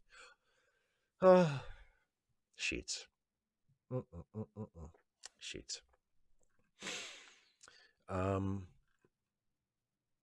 Super chat from John Burns says he's the only whiny big kid on Twitter. Oh, no, of course not. Of course not. He's not the only one, but he definitely is one. CMAC, how dare you? It's a Western PA Wawa and they suck. You're saying Sheetz sucks? I mean, yeah, it's basically the same thing as a Wawa. It's that kind of thing, but they suck? How dare you? How dare you? I would call you out for saying such a thing against Sheetz. I would. I'm going to be the bigger person. I'm going to be an adult and I'm going to handle this like an adult would handle it. And I'm not going to resort to threats or name calling. Don't ever let me catch you at Sheetz. I'll say that. Don't ever let me catch you at Sheetz. And if you're ever in the neighborhood and you want to drop by and say hi, guess what? We're not going to Sheetz. You just talked yourself right out of it. I would have taken you to Sheetz. I would have gotten you whatever you wanted. It's off the table now, buddy. No Sheetz. And that's your fault. That's what you just did. That's not me. Don't blame me. That's what you just did. And you're going to have to live with that. And I'm going to have to live with having a Sheetz right down the road that way, and then another Sheetz a little further down the road, past that one, and then another Sheetz a little bit over there. There's a lot of Sheetz around here. There's Sheetz fucking everywhere. You can't piss in a circle without getting a few drops on a Sheetz. And that's just the way I like it. Anyway, super chat from Intergalactic Classics. Sheets is where you go to get your smokes and vapes. I mean, not me. I don't smoke or vape. I don't use it for that purpose, but people do use it for that. Yes, it's very convenient.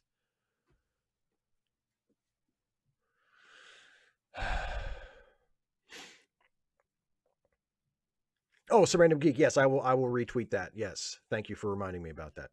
Um,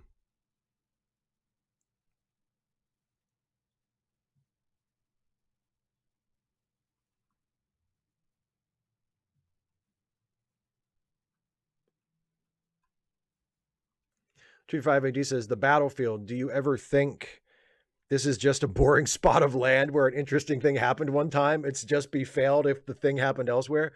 Not that specifically. I mean, when I go to the battlefield, Antietam battlefield, the battlefield near where I live, I don't usually think of it in terms of what happened during the battle. You know, I view it as a place to go for a walk or to go climb a tree or, you know, to get out in nature and get some exercise and get some fresh air.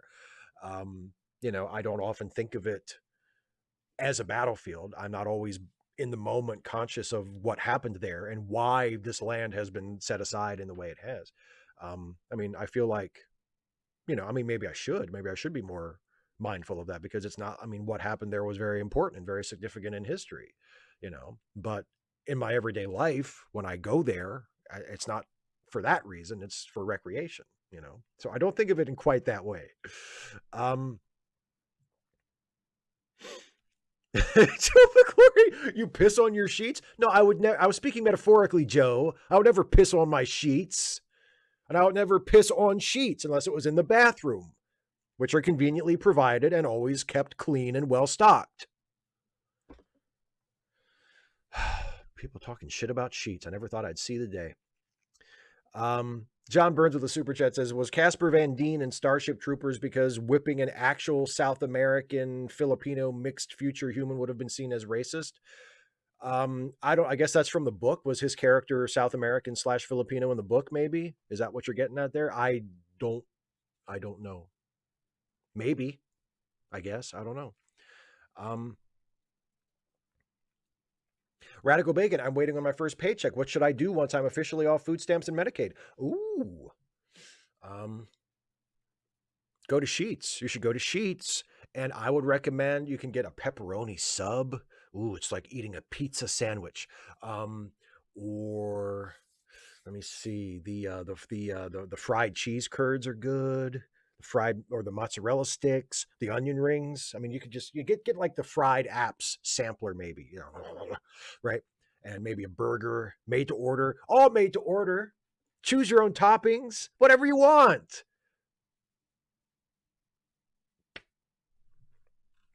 It's nice. It's a nice place, Sheets. I like Sheets. I'm not going to let CMAC ruin it for me. Geigen Greg with a super chat says, I love when villains are all sadistic and genocidal and crap, and then the hero deals them a minor cosmetic injury and they emotionally fall apart. Yes, I love that too. I love that too.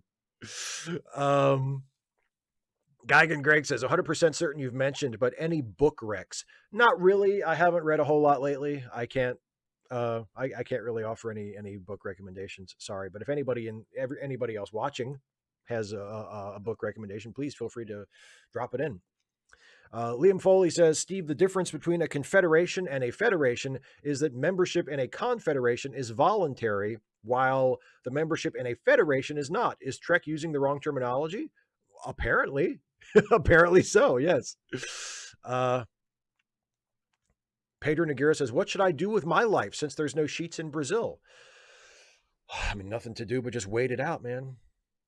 You're just going to have to wait. Just, you know, find something to occupy your mind. Find something that will give your life some semblance of meaning until you can either find a way to get to the United States, and specifically the mid-Atlantic, sort of eastern mid-United States region, right? The sort of Pennsylvania, Maryland, Virginia, West Virginia area where there are Sheets aplenty, or failing that, you die.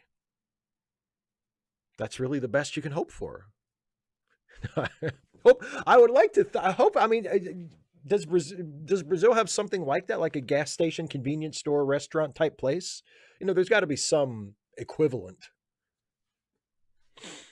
Not saying it would be as good as Sheets, making no promises as far as that goes, but there must be something. Um,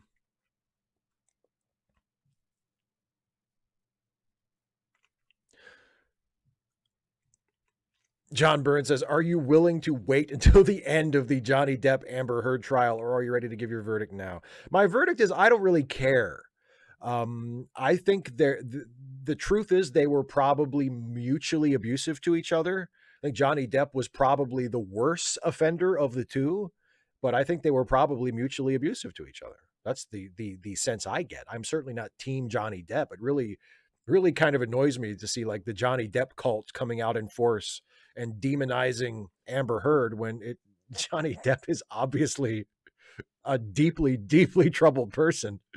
But my verdict is I don't really have a dog in that fight, and I don't really care. But if I had to choose a side, I would say I would definitely not be on the Johnny Depp side. Kirak 2011 says, I saw your vegan Star Trek video. Can't remember, though, if you mentioned Eddington comment on real food versus processed proteins or whatever it is he says. I don't think I mentioned it in the video, but I do kind of remember that now. Radical Bacon, you need to drive until you see a Sheets. Take that first paycheck, put some of it in the gas tank, drive until you see a Sheets. Go to the Sheets, get food at the Sheets. You asked me for my advice. You asked me what I thought you should do, and I told you, okay? I'm sorry. I'm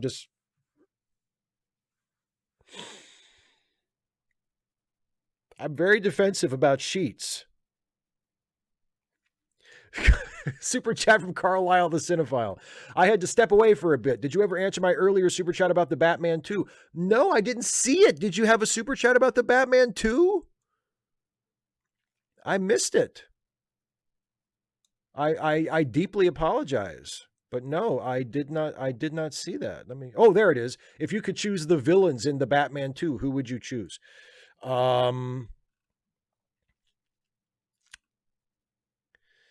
Who would I choose for the villains in the Batman 2?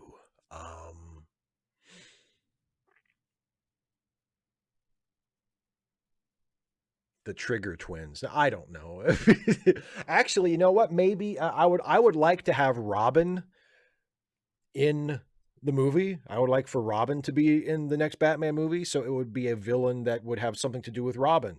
So maybe Two-Face, because in the comics Robin and Two-Face have a history, or maybe if we wanted to go a different direction because Two-Face has already been featured in a couple of Batman movies, maybe somebody like King Snake, because King Snake was one of the first adversaries for Tim Drake as Robin, and I wouldn't want to start with Tim as Robin. I would want Dick to be Robin. But you could sort of transfer that to Dick and have him, have King Snake be, a villain that would be Dick's first challenge as Robin, or you could always do,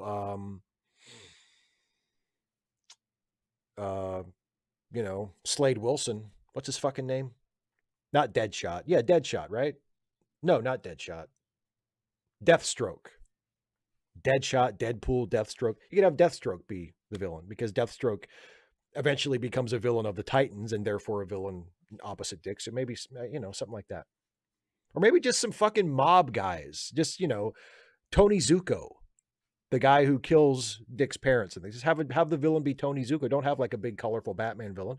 Or maybe have one that's kind of there in the background doing stuff, but it's not like the main thrust of the story. The main thrust of the story is centered on Dick and Bruce and, maybe Tony Zuko.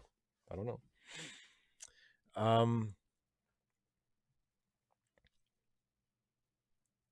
Carlisle, Hugo Strange, I would be all for. The Court of Owls isn't really my thing. I'm not a huge, I thought that was okay. Like the Scott Snyder Court of Owls run, I thought was fine, but it didn't really jack me up. But Hugo Strange, I think, has a lot of potential for sure.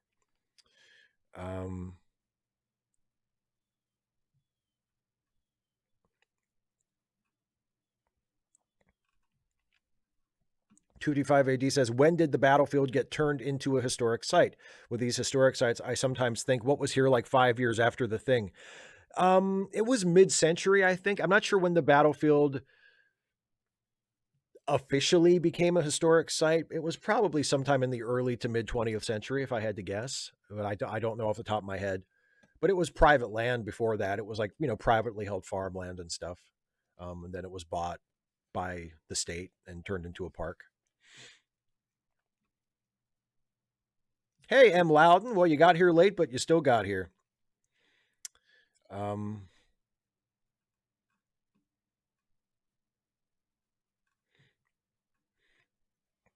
Camp Chalmers with a super chat. Amber Heard took a dump on Depp's bed. Well, good for her. John Burns with a super chat says, Johnny Depp supporters are coming out first because Johnny is presenting his case first. That's all. But I like that you are slumbering through it. Yes.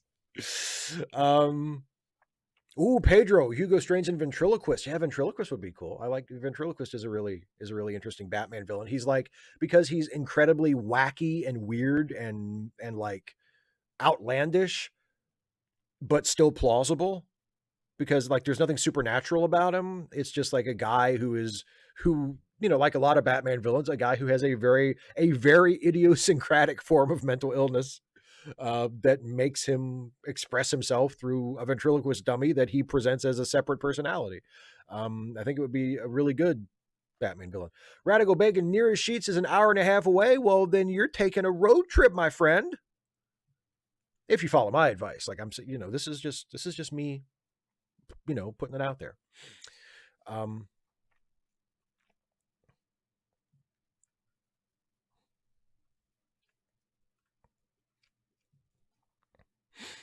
Some random geek. What is your area's version of it? Like, what's the equivalent of Sheets in the Seattle area? There must be like a West Coast, Pacific Northwest like version of Sheets, right? Like a gas station, convenience store, deli type place that is off the highway or in like areas where there's like a lot of shopping or something. There's got to be something, right?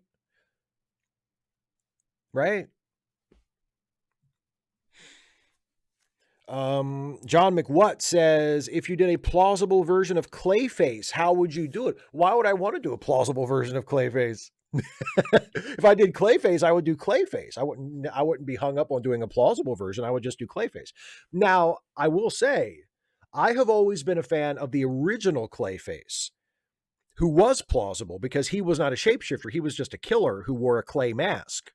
Basil Karloff, who was an actor who became a killer, and he was called Clayface because he wore a clay mask, and his victims would, fight and scratch at him, and they would have clay under their fingernails, hence Clayface.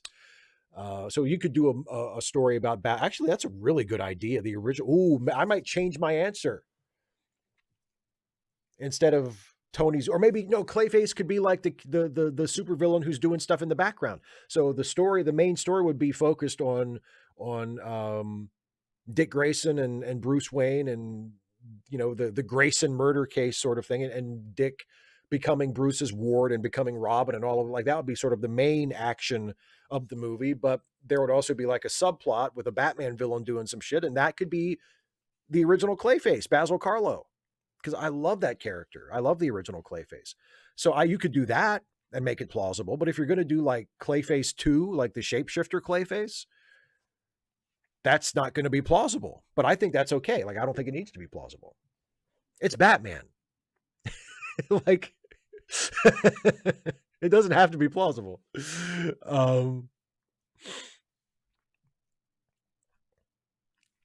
Pedro Noguera says, what if Amber Heard took a dump not on Depp's bed, but on your nearest sheets? I mean, look, if she uses the restroom, then that's fine. If she just takes a dump on the floor, well, that's not okay. Go up to Pennsylvania, take a dump in a Turkey Hill. Don't take a dump in Sheets unless you're using the bathroom that are the facilities that are provided.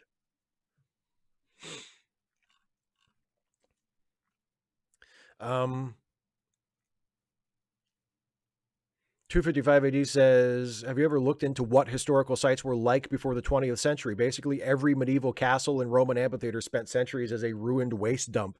Yeah, that's interesting. I do think the idea of preserving historical sites is a relatively modern idea. So I would imagine a lot of historical sites sat, either were used for other purposes or just kind of sat and went to ruin until they were found or purchased and restored. But I've never actually done any specific research into it. Super chat from John Burns. Past weekend, I cosplayed as Johnny LaRue, a character played by John Candy. Photos with William Shatner, Dave Foley, the Trailer Park Boys, Brendan F. Well, that's really cool. That's really cool. I assume at a convention, you didn't just go to all these people's houses, right? You didn't visit each individual cast member of the Trailer Park Boys in your cosplay. Be like, can I get a picture? I imagine they were at a convention. That's really cool, though. Good for you.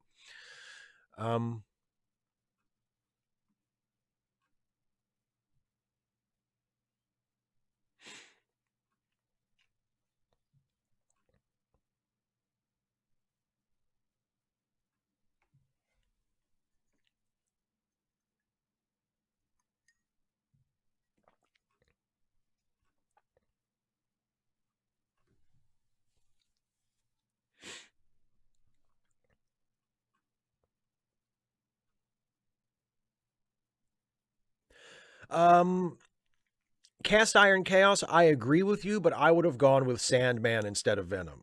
I do think it would have probably been better for Spidey 3 if they would have cut either Venom or Sandman, but if it was up to me, I would have kept Sandman and gotten rid of Venom, because for one thing, I feel like Raimi's heart was in the Sandman story and wasn't really in the Venom story. But then again, if you lose Venom, you have to change a lot of it. I mean, it might have been easier to keep Venom in terms of like Peter's actual story in the movie. But just on the basis of just the quality of the villains, I would have kept Sandman. But I agree with you that it probably would have improved the movie to cut one of those villains. Yeah.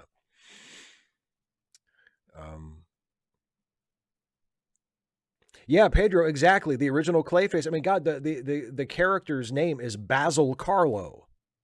Like that's a combination of names from Universal Movies actors, Carlo instead of Karloff.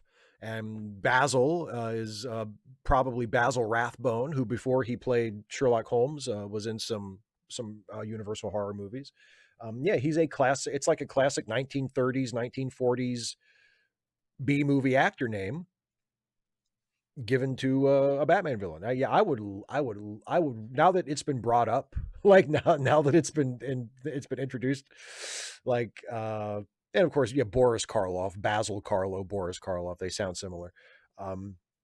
But yeah, like, I would love to see a Batman movie with the Basil Carlo Clayface as the villain. That would be fantastic. Or it could be anyway. I mean, it wouldn't automatic. It could wind up being a shitty movie, but it's a good idea. Like, I would go for it.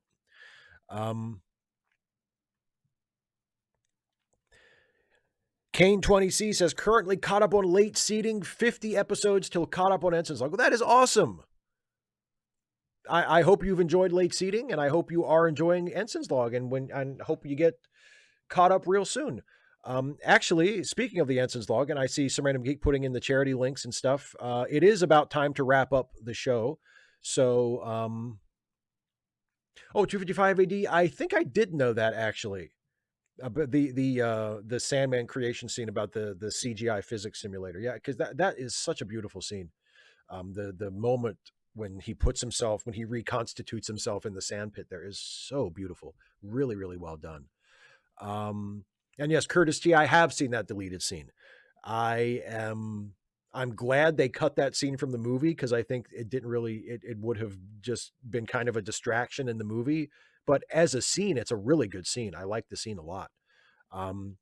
Anyway, so as I was about to say, it's time to wrap up the show. So thanks to everybody for your generosity this evening with the super chats and whatnot. And thank you so much for all of the great questions. I really appreciate it. And to those of you who are patrons and channel members, thank you for all your support. There's one more from Intergalactic Classics, and one from John Burns as well. So Intergalactic Classics says, if you order your food and drinks on the Sheets app and park in one of the numbered spaces, they'll bring your food out to your car. You're goddamn right they will. Curbside service. Thanks, COVID. And John Burns says, no, I'm not rich like Elon Musk. So yeah, so you didn't go to all their houses. Good for you. Anyway, so if you want to become a patron of the channel and help me out by supporting my work, you can do so at patreon.com/Steve Shives. You can also become a channel member by clicking the join button right here on this YouTube page. Channel members and Patreon patrons at all levels get radical bacon, wrap it up like a sheet sandwich. You're goddamn right. Perfect. Anyway, patrons and members at all levels get to submit questions ahead of time for Ask Away. Those are the questions I answer in the first part of the show. So if you enjoy having that benefit or would like to have that benefit, consider becoming a patron or a member. And I really, really appreciate it. Also, don't forget the charity links down below. You can help out some friends of ours. Specifically this time around, our friend Joanna, who Geek has posted the info in the live chat. And is also in the charity links doc, and just posted it again in the live chat. There you go. Yeah, so please help out our friends, specifically Joanna, but all of the folks and the causes that are linked in the charity links are very, very worthy of your support. Also, don't forget, mentioned just now by Kane20C, I am, in addition to doing the YouTube thing, I am the co-host of a couple of awesome podcasts as a part of the Let Me Listen family of podcasts. There is Late Seating, the movie review podcast that I am on alongside the great Jason Harding, where we take a look at classic films and decide whether they deserve their reputation, be it good or bad. Our most recent episode is our review of Platoon, and our new episode, which we are recording this weekend and will be out a week from today, will be my birthday episode. We'll be reviewing one of my favorite movies, Roadhouse, starring Patrick Swayze, the late, great, very much missed Patrick Swayze. That'll be next week for Late Seating. And the Ensign's Log, the Star Trek themed comedy podcast that I am on alongside Jason and Dana Cole, who is usually with us in the chat but couldn't be here tonight because she had to do a thing. We just started season 5 of the Ensign's Log. Episode 1 of season 5 dropped today. You can go listen to it right now if you haven't listened to it yet. It's a really good episode. I'm very pleased with how it turned out. Season 5 is going to be awesome. On the Ensign's Log, myself and Dana and Jason portray Starfleet officers who are serving aboard the TNG era Enterprise, and our show roughly coincides with the events of TNG. So our characters right now are right at the beginning of what would be season 3 of TNG. Is where we are in the timeline, and it's just us doing our thing while the TNG events happen sort of alongside of us, and it's a ton of fun. We love the show, we love doing it, we love having you all listen to it. So hopefully, if you are listening to the Ensign's Log, you're having a good time. If you're not listening to the Ensign's Log, but you like the Star Trek stuff that I do on this channel, or you like Star Trek in general, and you like things that have fun with Star Trek, check out the Ensign's Log. The link is there on the screen right now, and it's also linked in the description. And that's it, everybody. Thank you all so much for joining me. Thank you once again for the super chats and the questions and everything. And I will see you on Wednesday along with Dana for Trek Reluctantly. We'll be watching part 2 of the season 3 premiere of Deep Space Nine. And also, speaking of Dana, don't forget tomorrow, Dana has her regular bi-weekly live stream on her channel, the Saturday 6, which begins at 6 p.m. Eastern on Dana's YouTube channel. And that is linked in the description of this video. There's a link that will take you right to the scheduled event for Dana's live stream tomorrow. So you can go there right now and hit set reminder, and you'll get a notification when it's time for Dana's show to start tomorrow. And I will be in the live chat with everybody else, hanging out, watching Dana's Saturday 6 live stream. So that will be fun. And yeah, there you go. I think that's everything I need to say, other than, once again, thank you so much for joining me. Thanks for being with me. Thanks for hanging out. And I'll see you later, everybody. Take care. Have a good night and have a good weekend.